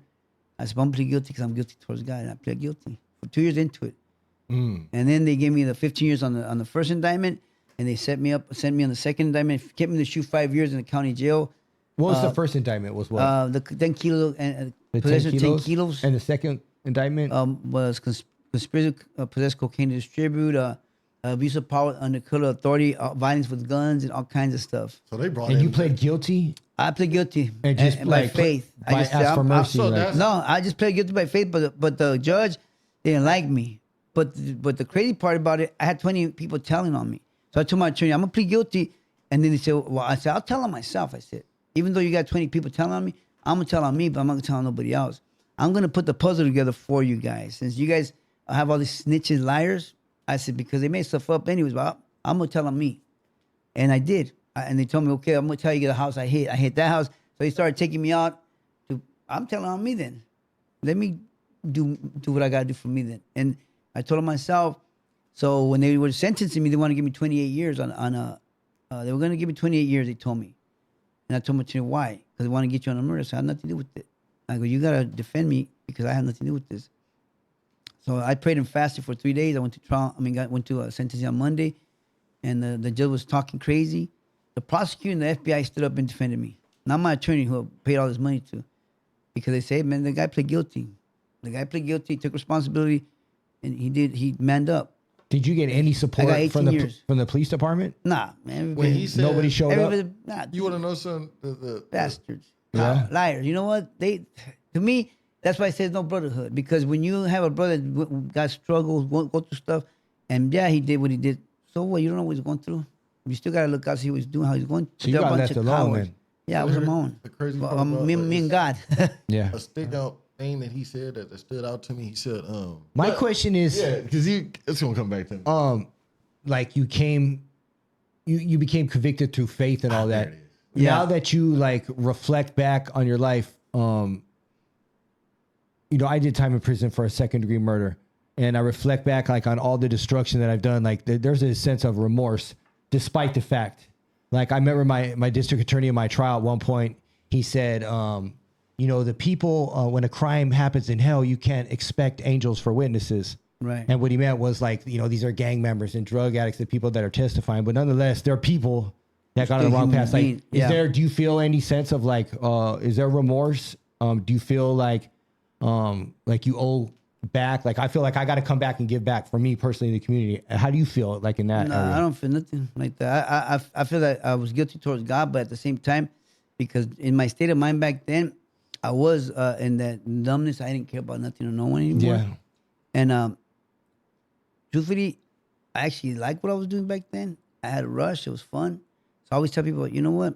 I humble myself to God because I have that conviction of me being guilty towards God, and everything I've done is I see the wrong I did. I see all the wrong I did. You surrender to a higher power. Yeah, I That's did. What you're saying. 100%. You like, man, you like if it wasn't for you finding God, I wouldn't have there's no changed. restraint. I wouldn't have stopped. There wouldn't have no restraint. I would have been in prison still wild and crazy, and I would have if they would have given me life in there, it would have been go rough or kill myself. I don't care. And what was your sentence? They gave me 18 years. My co-defendant got 102 years for going to trial. Is he? William Ferguson, he got 102 years and he dropped it to 87 years because he went to trial my case. So he's in there right now. He's in there right now in a federal in a USP. When you said earlier that it was you're like it's Penitentiary. In Supermax. Supermax. the Colorado one? No, he's in Florence. I forget the name of the place, but he was a solid soldier, man. He was a Marine. He was a good, to me he was a solid cop, but then he went through a lot of stuff with the department, and no excuses, but he took that pathway. He worked for me, and he went to trial. But we were guilty. Yeah. I was guilty, he was guilty. And when you said earlier, I finally remembered it. It was when they were talking about when you were talking about that you're like, man, you're all crooked. Yeah.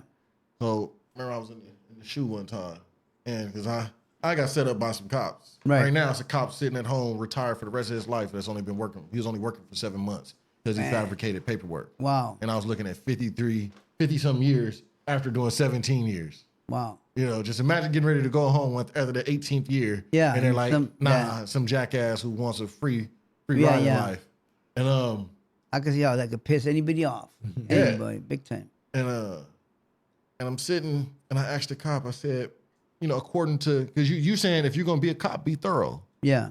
If we all going to be thorough, be thorough. And I asked him, I said, if a cop lies on paperwork and his coworker know he lies and follows through with that paperwork, all the way up to the channels of the captain and the warden, all y'all just as guilty as me. They're guilty. They're all guilty. I agree. So don't try to play like you clean when you know damn well you done been involved in this. And what is that? They know it's a felony because it's an operation manual. I believe this is what I believe now because I see things different. I believe that every human being is accountable to a higher power, to God. And if you think that whatever you're doing is not going to be overlooked and it's not going to come back and bite you in the ass, you're wrong. It's going to bite you somewhere. It's going to come get you no matter where you are because you're not untouchable. Any rank, any position, you're not untouchable. And I believe that those guys are doing that stuff. I know they ain't got no peace, but eventually they're going to have to give account. And that's why I believe in the power of repentance, man. If you do change your ways and stop doing crazy stuff and do the right thing, things are going to get better for you. I don't care. That's what the department's all jacked up right now. People think, I mean, they're human beings working in the field. Yeah, I understand. But a lot of them still live and walk with that hurt, the anger, the bitterness. They ain't done anything about themselves. So they're blaming society. They're blaming the people, the community. There's no built trust because an individual changes in the department, he can make a difference for the community. One cop changing, doing something right for the community, it can benefit everybody. It does. Because they're still walking in fear. Yeah. They don't respect. They still mess up because they're all scared. Because a lot of them are scared. They don't even know how to deal with people. I had to go to prison to learn a lot of stuff because I grew up in the neighborhood. And I knew people. I knew gangsters. I knew my cousins are hardcore gangsters. My aunt lost three sons to gang violence from 41st Street. They were neighborhoods. I have cousins from neighborhoods everywhere, uncles who've been killed in wars, in gang wars. They're dope dealers, gangsters in my family. I understood and know that stuff, but I knew I didn't want to be part of it. But at the same time, I believe that there's a lot of people that, don't understand the guy that's walking in those shoes. A cop does not understand another guy that's walking in those shoes. So, but another guy in his shoes that don't understand a cop either. So there's a lot of ignorance behind it too. Yeah, that's it. I had to go to prison to learn it deeper. I went to prison to learn it deeper. Was that like? What was that like? What is prison like for a cop? In the beginning, for me, I was already in my mindset to go kill the first person that bothered me, and then whatever happened for them, I'm gonna go to the shoe, and I was gonna just. Cause you guys going like celebrity yards and stuff like. No, you not don't go with like the Ramirez brothers and all that. Or the feds put you in GP. And I want to go to GP. I said, I'm going to go to GP, and I'm gonna talk to the shot caller. I thought, I mean, I knew in my head that I know how to talk to individuals, but at the same time, I know how to do violence too. And I'm thinking, if I kill the shot caller, put him in the shoe, I don't care. I'm on a major suicide mission. Yeah, I am on a suicide mission. Like, I'm not afraid to do and that. then And when go you for got it. there, you found Hey, out what you put can't you get in- to the shot caller like that. Yeah, like what put you in like? Because I mean, I've been in dark places mentally. Like that seems like a. I mean, Bro, it's If you're a shot all right, caller how from did the you get cartel, there? from everywhere, if you're the chief of police, I said, you're still touchable. If you don't respect me, I'm gonna hit you. I'm gonna kill you. I thought like that. I've been studying this, right? I've really been sitting there watching stuff, and so You're not the afraid to die. gang life is this. So you get into the gang life. Gang life is already a negative thing. Yeah. Gang life was already negative, but just like when you went to court, when they brought up the charges on you, they brought up the accountability. Your accountability is held higher than the average Because you're a person. cop. You're supposed to be the perfect specimen of what 4-0. society is. Yeah, 4-0. So you kind of can relate, like how, because every gang member's been betrayed. Yeah. Yeah, but you get to but to be a cop and held to this status, you're the picture of perfection, the protector of this, everything around here, the land. Yeah. But for that to be betrayed and thrown at you, good turned against you. Yeah, that's like a pastor going When I'm in crazy. prison and I'm thinking like this is all I'm gonna do what I gotta do in here. And in my head, I already know that I knew people, but at the same time, I'm gonna do what I gotta do. Take care of me in there. But what are the type of individuals that are around? Like describe the type Well, of when people, I like the who's when I left the who's. shoe, I left the shoe, I went to the general population. You had the people from Florencia, Logan, because I was in San Diego. You had a lot of neighborhoods in the shoe, right? I mean, in the general population. You had paisas.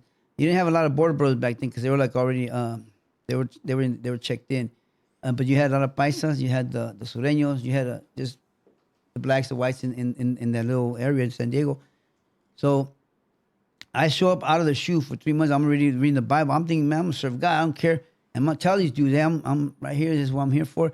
So I got hit up the second day by the sureños from Florencia. And the crazy part is he's telling me, hey man, you're a cop, you got to check in. I go, for what? I'm a criminal. He came to your door. He came to when I was watching like TV in the TV room. He hit me with his 2 torpedoes. He said, hey man, you got to check in. You're a dirty cop, or you're a cop. Well, I'm not a dirty cop. I'm a criminal, man, like you guys. I said, what's the paperwork? And I said, I'm not going to the shoe by myself. We got to go into that cell. All 4 of us, that's what we got to do, but I'm not going by myself. I lost my moment of peace at that time because I was trying to be good with God, right? That's I when said, the we just test got to came. go. Yeah. Let's do it. But then the shot caller, his boss is my homeboy, my friend. So I said, hey, you know Chief from Florencia? Well, that's my homeboy. I said, call him up and ask him about me. And you know, I think it all got time, perfect timing to me because I was already saved reading the Bible and I was trusting God. I said, look, I don't trust you yet. I'm learning to, but I'm still gonna do what I gotta do to make it here. I'm trying not to be violent, but if I gotta be violent, I'm gonna be violent. But I want to trust that you're gonna have my back. There was a scripture in the Bible that I stand on. It says, God will put my enemies at peace with me. So I said, I'm gonna trust that promise that you're gonna put my enemies at peace with me, because to them I'm their enemy. But I'm in here now, and because you got a hold of me, not because I say I'm scared, because I need to get out of prison now, because this is real. This is real, and God knows I'm not using you. I'm not using you to get me out of prison. I do want to get right with you. So when that happened, that guy called a chief, and they left me alone. As a matter of fact, that dude right now, he's my friend right now. We still talk. Wow. It's a trip because he got a hold of me not too long ago, and we started rapping again. And man, dude, because I became solid with him, and then we started I started doing jujitsu Tuesday. I was just Jiu-Jitsu Tuesday. Is that right? Yeah, a lot of these dudes, I was choking them out. They could tell you I was busting them all up, and they liked the stuff, but they never. I was doing jujitsu for 5 years before I got to prison with the Gracies. I was at school with the Gracies back in the 96, 97, 98, 99. I had my own school, so I taught boxing, kickboxing to the Gracies. The black belt come from Brazil, and I was learning jujitsu from them. So I was meshing everything in the 90s already. But then I got shoulder surgery because I was just into it too much and didn't stop. I wouldn't taps, and so when I'm in prison, I'm fresh, man. I'm fresh. I know all this crazy, and I know weapons. I want to do that. Some frustration. They'll ask me questions. Hey, what would you do in the mop room if you were the big old terron? And I was like, what do you mean? Show me. You know what I'm talking about, right? Yeah. When he said terron, he's a sureño, duking out with a black guy. Yeah. So I'm like, showed me, man. He put in the They small had to cell. pay. They do the paid fights in there where they like set up fights. Not there, not yet, not there. Oh, you was finna get there though. Yeah, but the guy grabbed me. He tall, so he grabs me, picks me up, and tries to bite my chest. So I lock his neck like this tight to cramp his neck, so he won't bite me. And I grind my foot on his shin, and I do an armbar in the air. Wow, about to bust the elbow. And he taps. So that's what I'll do to that dude. Break his arm. And then that freaked him out because this guy was big and he never experienced something like that. Is this like? So it became more like. It's Ask me just more very- questions. He's on the yard. This Ask me on the more yard questions. doing demonstrations. Yeah, I choked out a lot of dudes and tapped out some dudes sometimes because they just challenging me. And I said, man, I don't play. You don't know my head. I don't play. I like to hurt people, man. I'm trained to hurt people. So the one dude was trying to challenge me because he was arrested from Mexico. So I just ended up messing up in front of like 40 inmates. And I had him on the ground, neck cranking him, suffocating, choking him so he could not breathe and stop breathing for a while.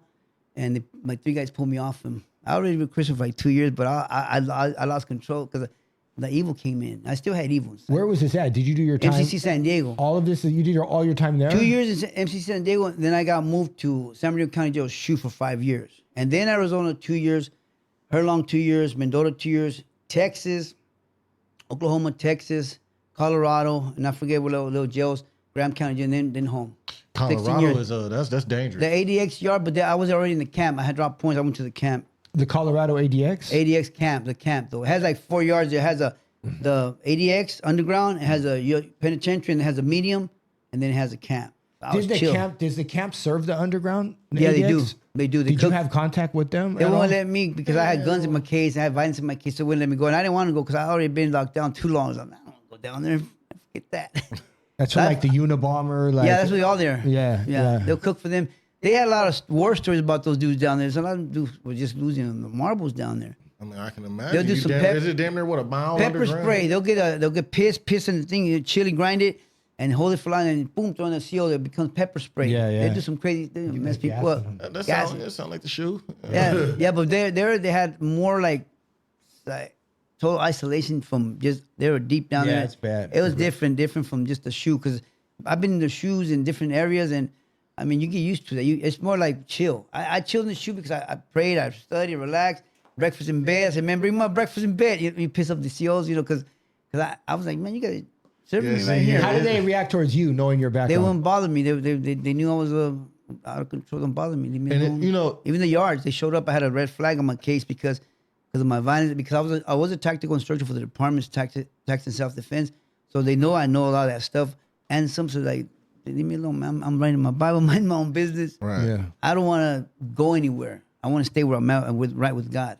And that is the coldest thing in the world.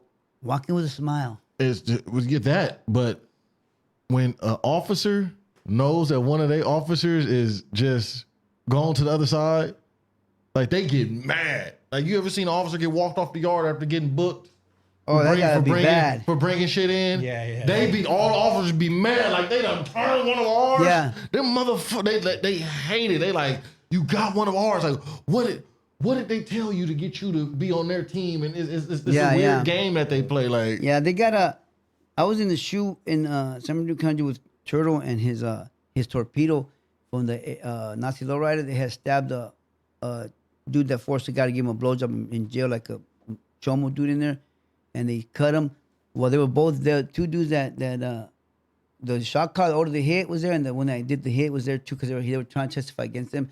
But they were being used to testify on the CO that opened the door for them. They were being used to tell on the CO, be the CO that was opening the door for them, because they ended up wanting to get out of jail. So the CO did them, how you say, a pato? Yeah. CO did them a pato and was like, I'm gonna let y'all handle y'all business. Go in there and do your thing. Yeah, open the door for They them. get booked for it. And they like, look, I'm gonna give up the CO. But then you gotta understand how high that value is of that cop. Yeah, he's a big number. He's gonna get them guys some time dropped on the case. That's and like- Turtle was looking at life already. He already been in prison all his life.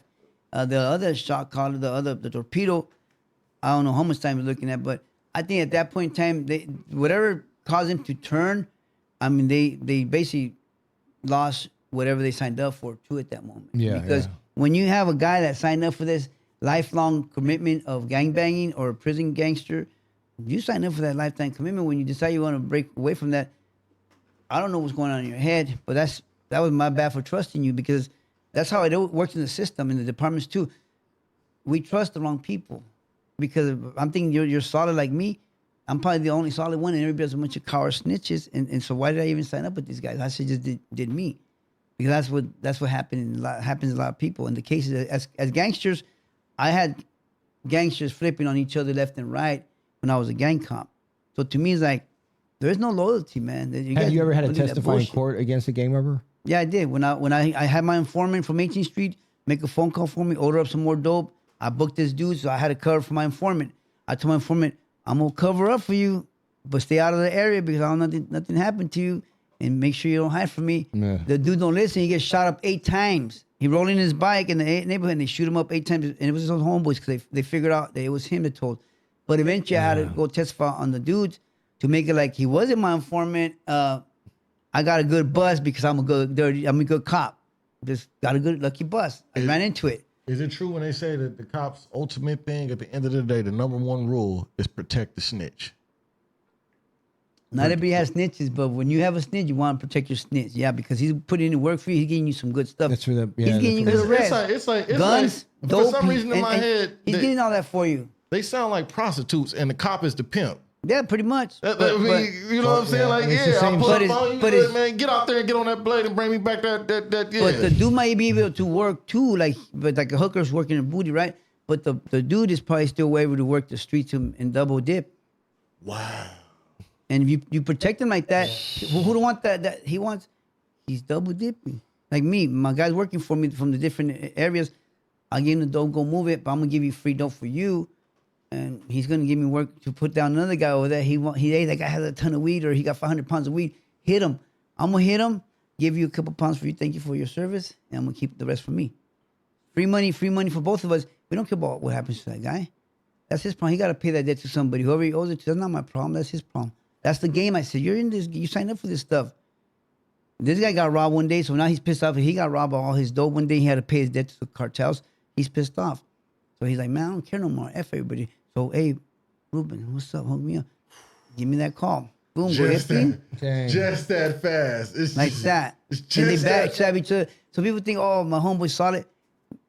Stop believing that lie. Yeah, at the end of the day. At the end of the day, you're on your own. And if your homeboys do a drive-by and they book you and you weren't involved, you weren't there, but your neighborhood, now you're guilty, you're going to do the time. They're not going to say, oh, no, it was me. Let him out of prison. They're not going to do it for you. They're going to let you stay in prison even though you didn't do the shooting.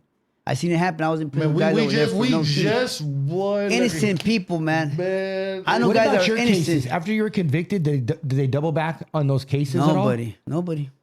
Everybody that got, honestly, they were guilty, but I just did it in a way that, like, for example, I'm not justifying nothing, but let's just say my informants are citizens and apartment managers who I don't want them to get killed.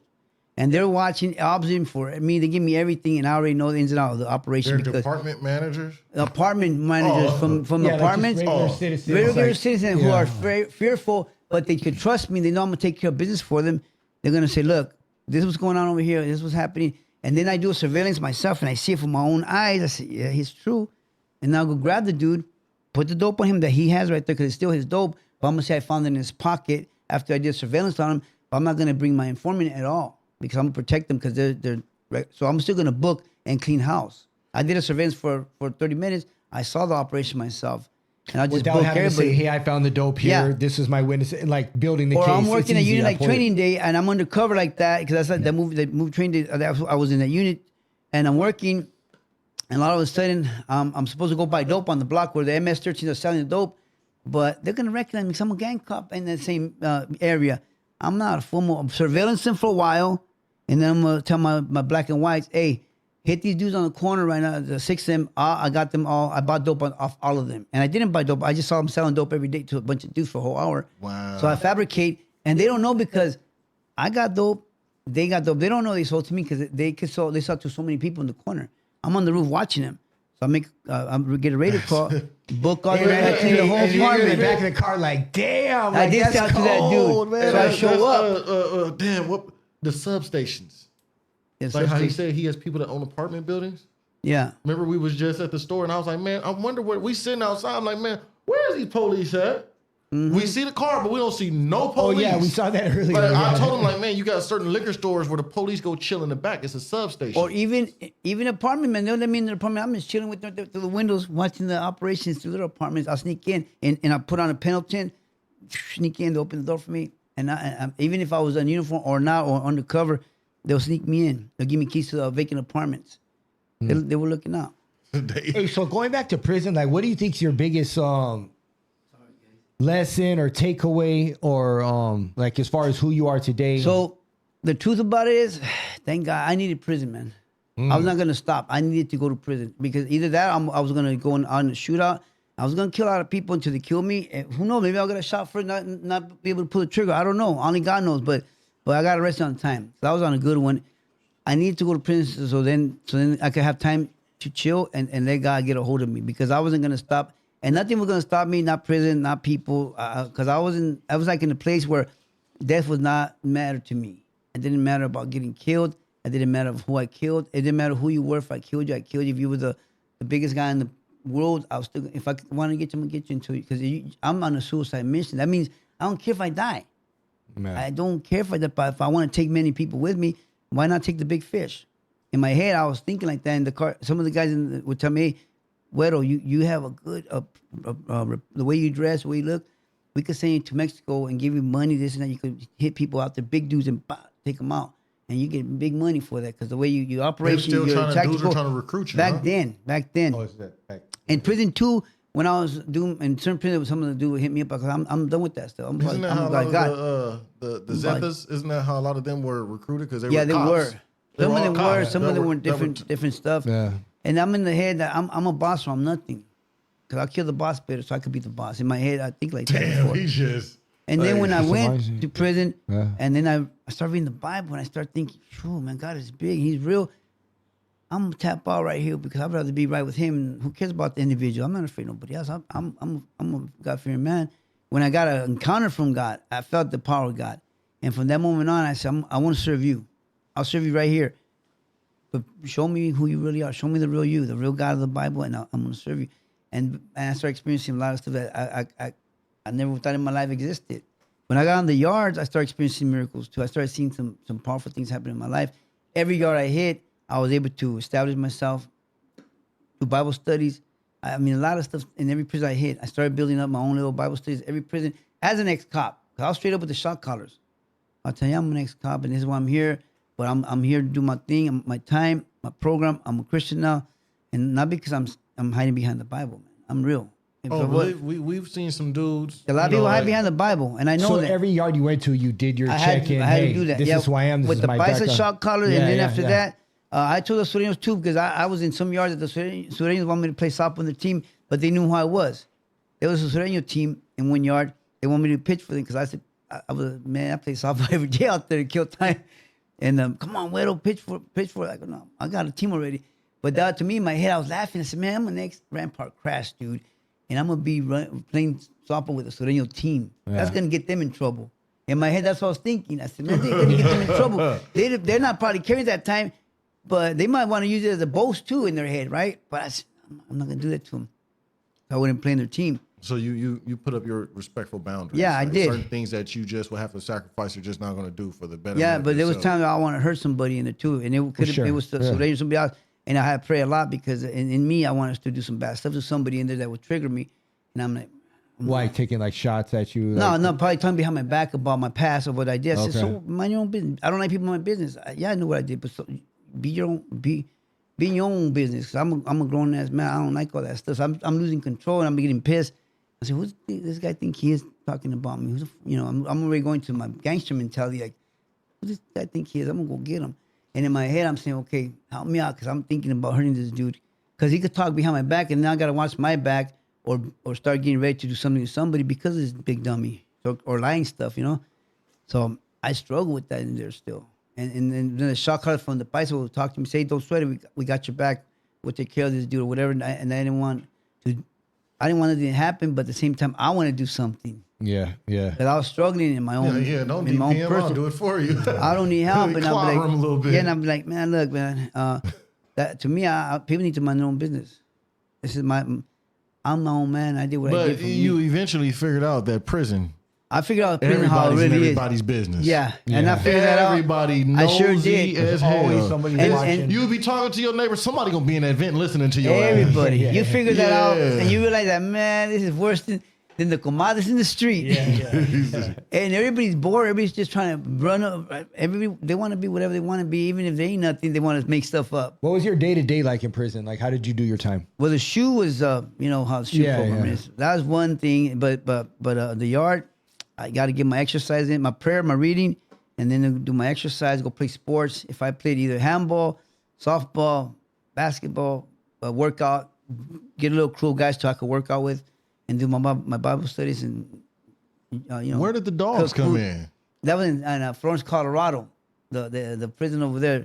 They brought like 14 dogs into the prison. When you were there? Yeah, when I was there, so Oh, damn. they were assigned to people. I didn't want a primary dog, but one of my buddies who was an ex-cop from Texas, he was a canine unit in Texas, so he got a dog assigned to him, and I became we became real good buddies. So we would train the dog team. I started learning how to train dogs. I like that because they become real solid and loyal. What was the Especially- name of the program in there?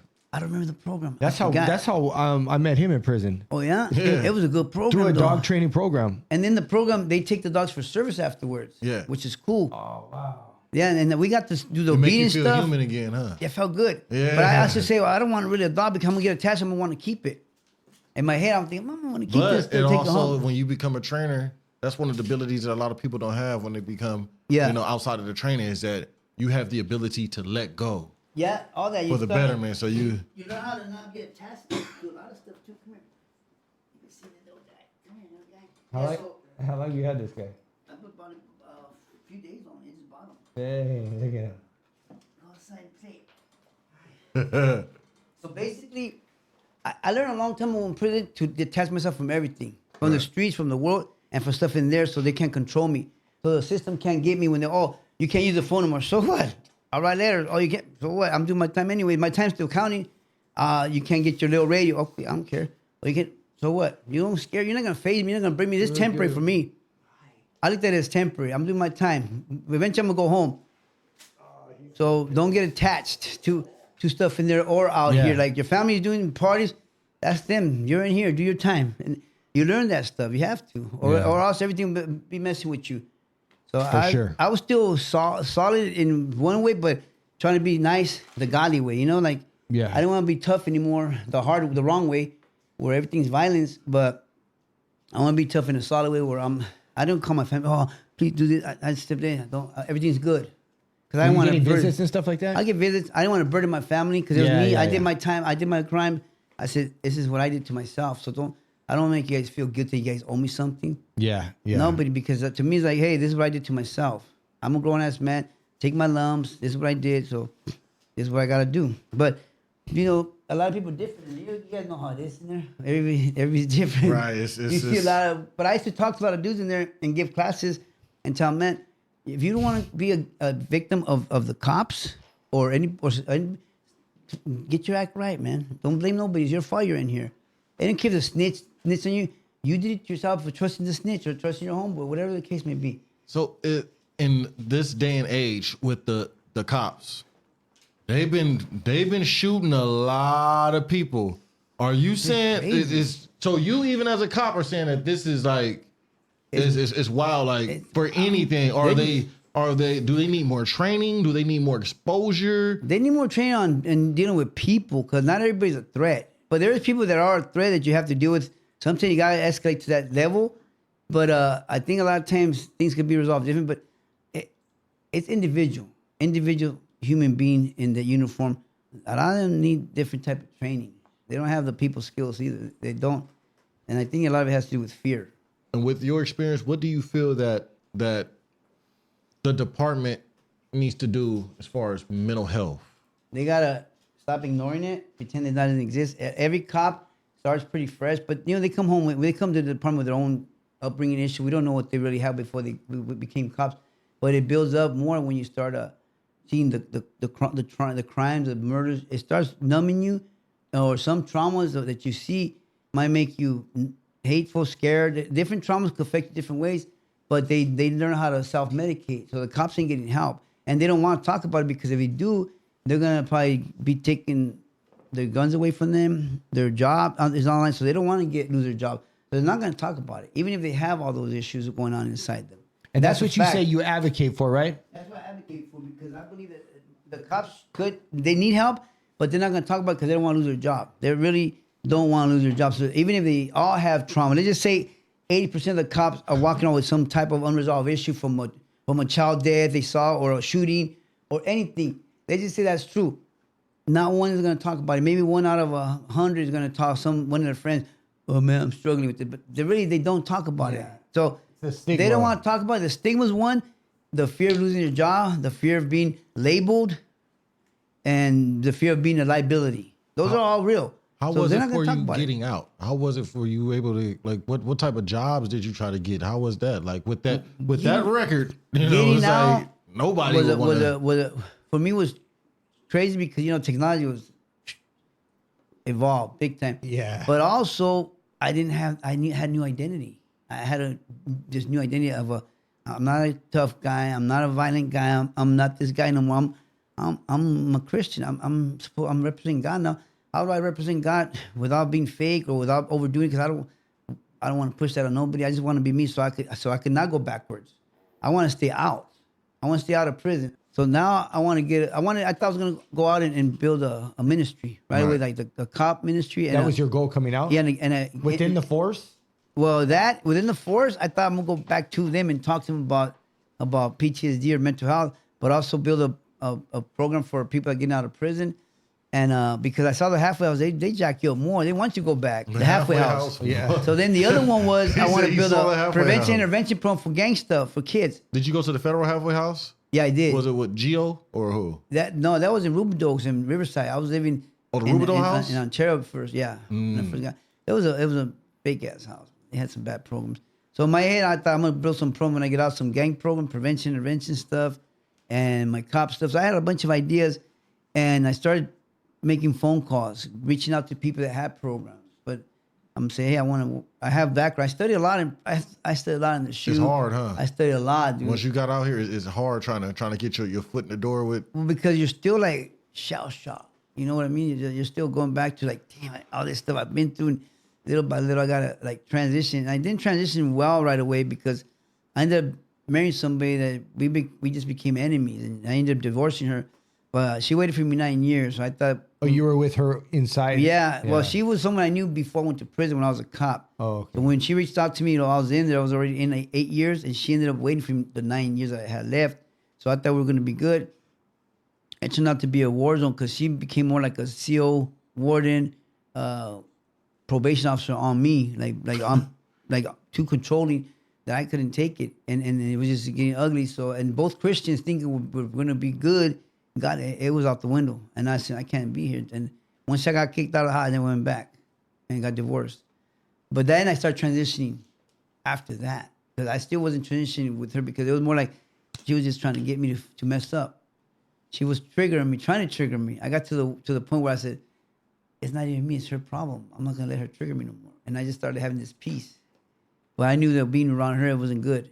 So he was describing to us about getting out, trying to get jobs, and trying to get your own church or ministry. My own mental health counseling ministry that's going to be meshed with martial arts, because fitness, boxing, kickboxing, any form of art that's going to help you at least release some stress or therapeutical stuff, I believe is helpful. But it's like a tool that I use to attract individuals to get into the deeper help, like the healing of the trauma, the anger internal work, internal work that they don't really want to talk about.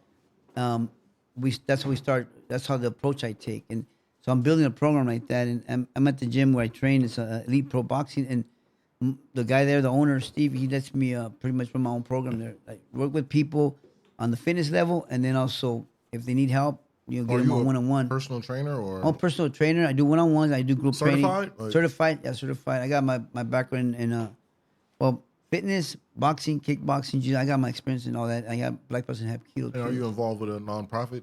Not yet. Not right now. I'm building my own. I want to build my own nonprofit where I can put together my own programs where it's going to be able to get the right people to help me out. I seen the videos of you like boxing with the kids, like training kids. What's yeah. up with that? That was cool. I like that. A lot of parents want me to train their kids for one-on-one, or because they want them to get some good discipline, or in shape, or get them ready for like amateur fighting. So everybody's different. Everybody has a different goal of what they want with their kids, and if the kid wants it, they like it, I'm there for them. You know, or even adults, moms, people that want to lose weight or just release some stress. They'll call me, and they want two classes a week just to release some stress after work. Right. And hey, I got you. Do you do that Monday through Friday? I do Monday through Saturdays. Okay. I stay busy. So it's where do you describe your life? Where are you in your life right now today? I'm in the place where I feel things are developing to the point where I'm going to finally have a plateau where I can actually promote the ministry that I have to expose the tools that are out there for people that have addictions, mental health.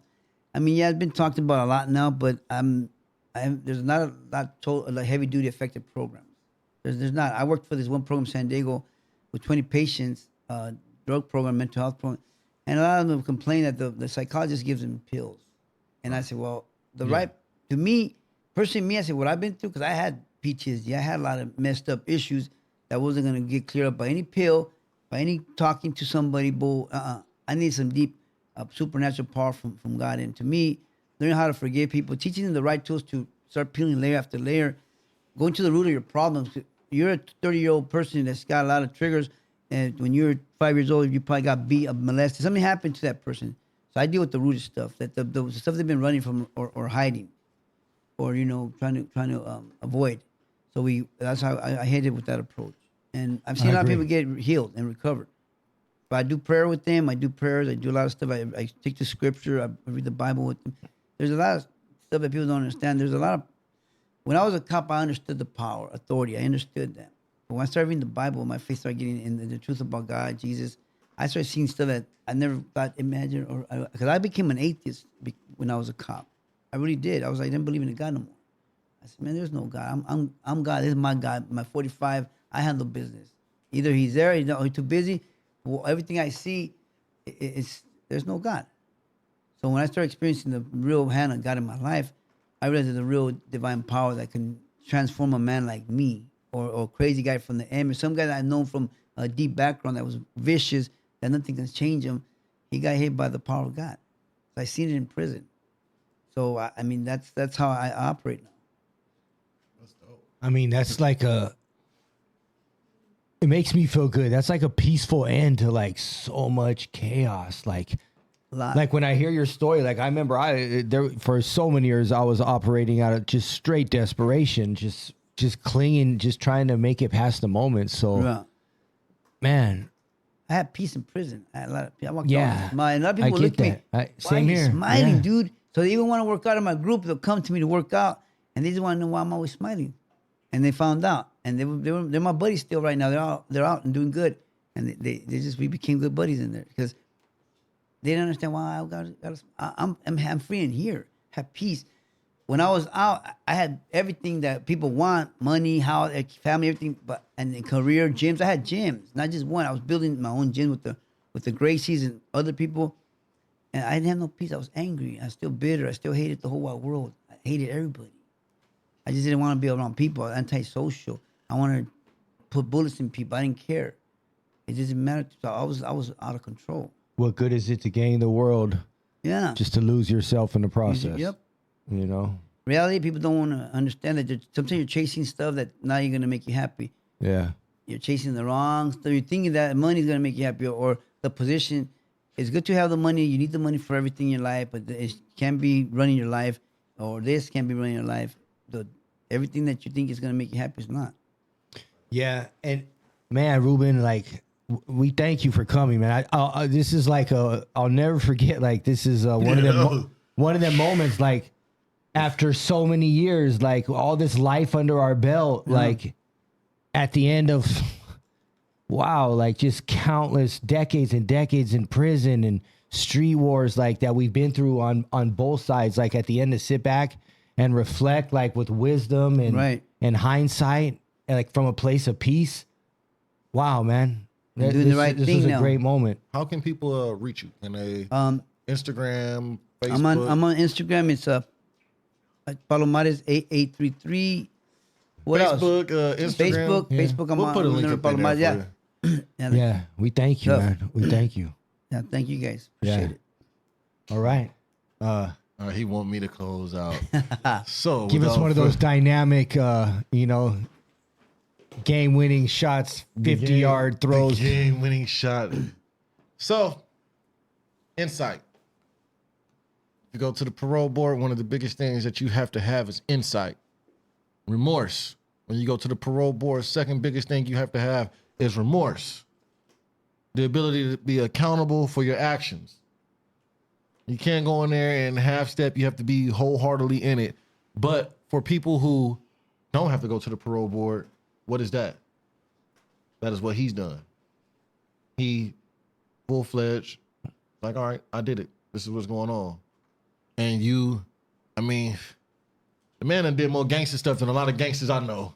Yeah. If you want to get down into that aspect of it, you know what I'm saying? And I done ran into a lot of people that I'm told, and he ain't told. So, he is, and it's a blessing to have this type of insight. And then the people that are in law enforcement who may be going through the same thing, they can see it. And then the people who are misguided about understanding what's going on in that world, they don't know how nasty it gets. They don't know how wild it gets. They don't know about those dark nights. Right. They don't know what it's like to be, a person who has to gangster the gangsters. Right. How can you be a person and be nice when you're dealing with society's alleged worst in one boiling pot called, Los Angeles? We ain't leaving out the valley because it's my boy over there. But, we appreciate you coming through. We appreciate you speaking your piece. I appreciate it. Stay focused, continue your journey, and don't let nothing persuade you back to that dark side. That's a no-go. No-go for me. Brian said a long time ago when we were in prison, he said, if I make one mistake today, it can cost me and send me back to what year? 90? Yeah, 94. One mistake can set you back all the way to 94, and the clock starts all the way over. So, you don't want to start that. You gotta move forward and keep moving forward. And stop believing everything you see in movies. Yeah. Alonzo ain't real. Jay ain't real. They wasn't in the jungle like that. It was, all right. This is the Strangest Fruit Podcast. We're going to catch y'all later. And y'all stay tuned because we'll try to get some more pictures of Puppy August over here. Yeah. All right? Holla, man. One.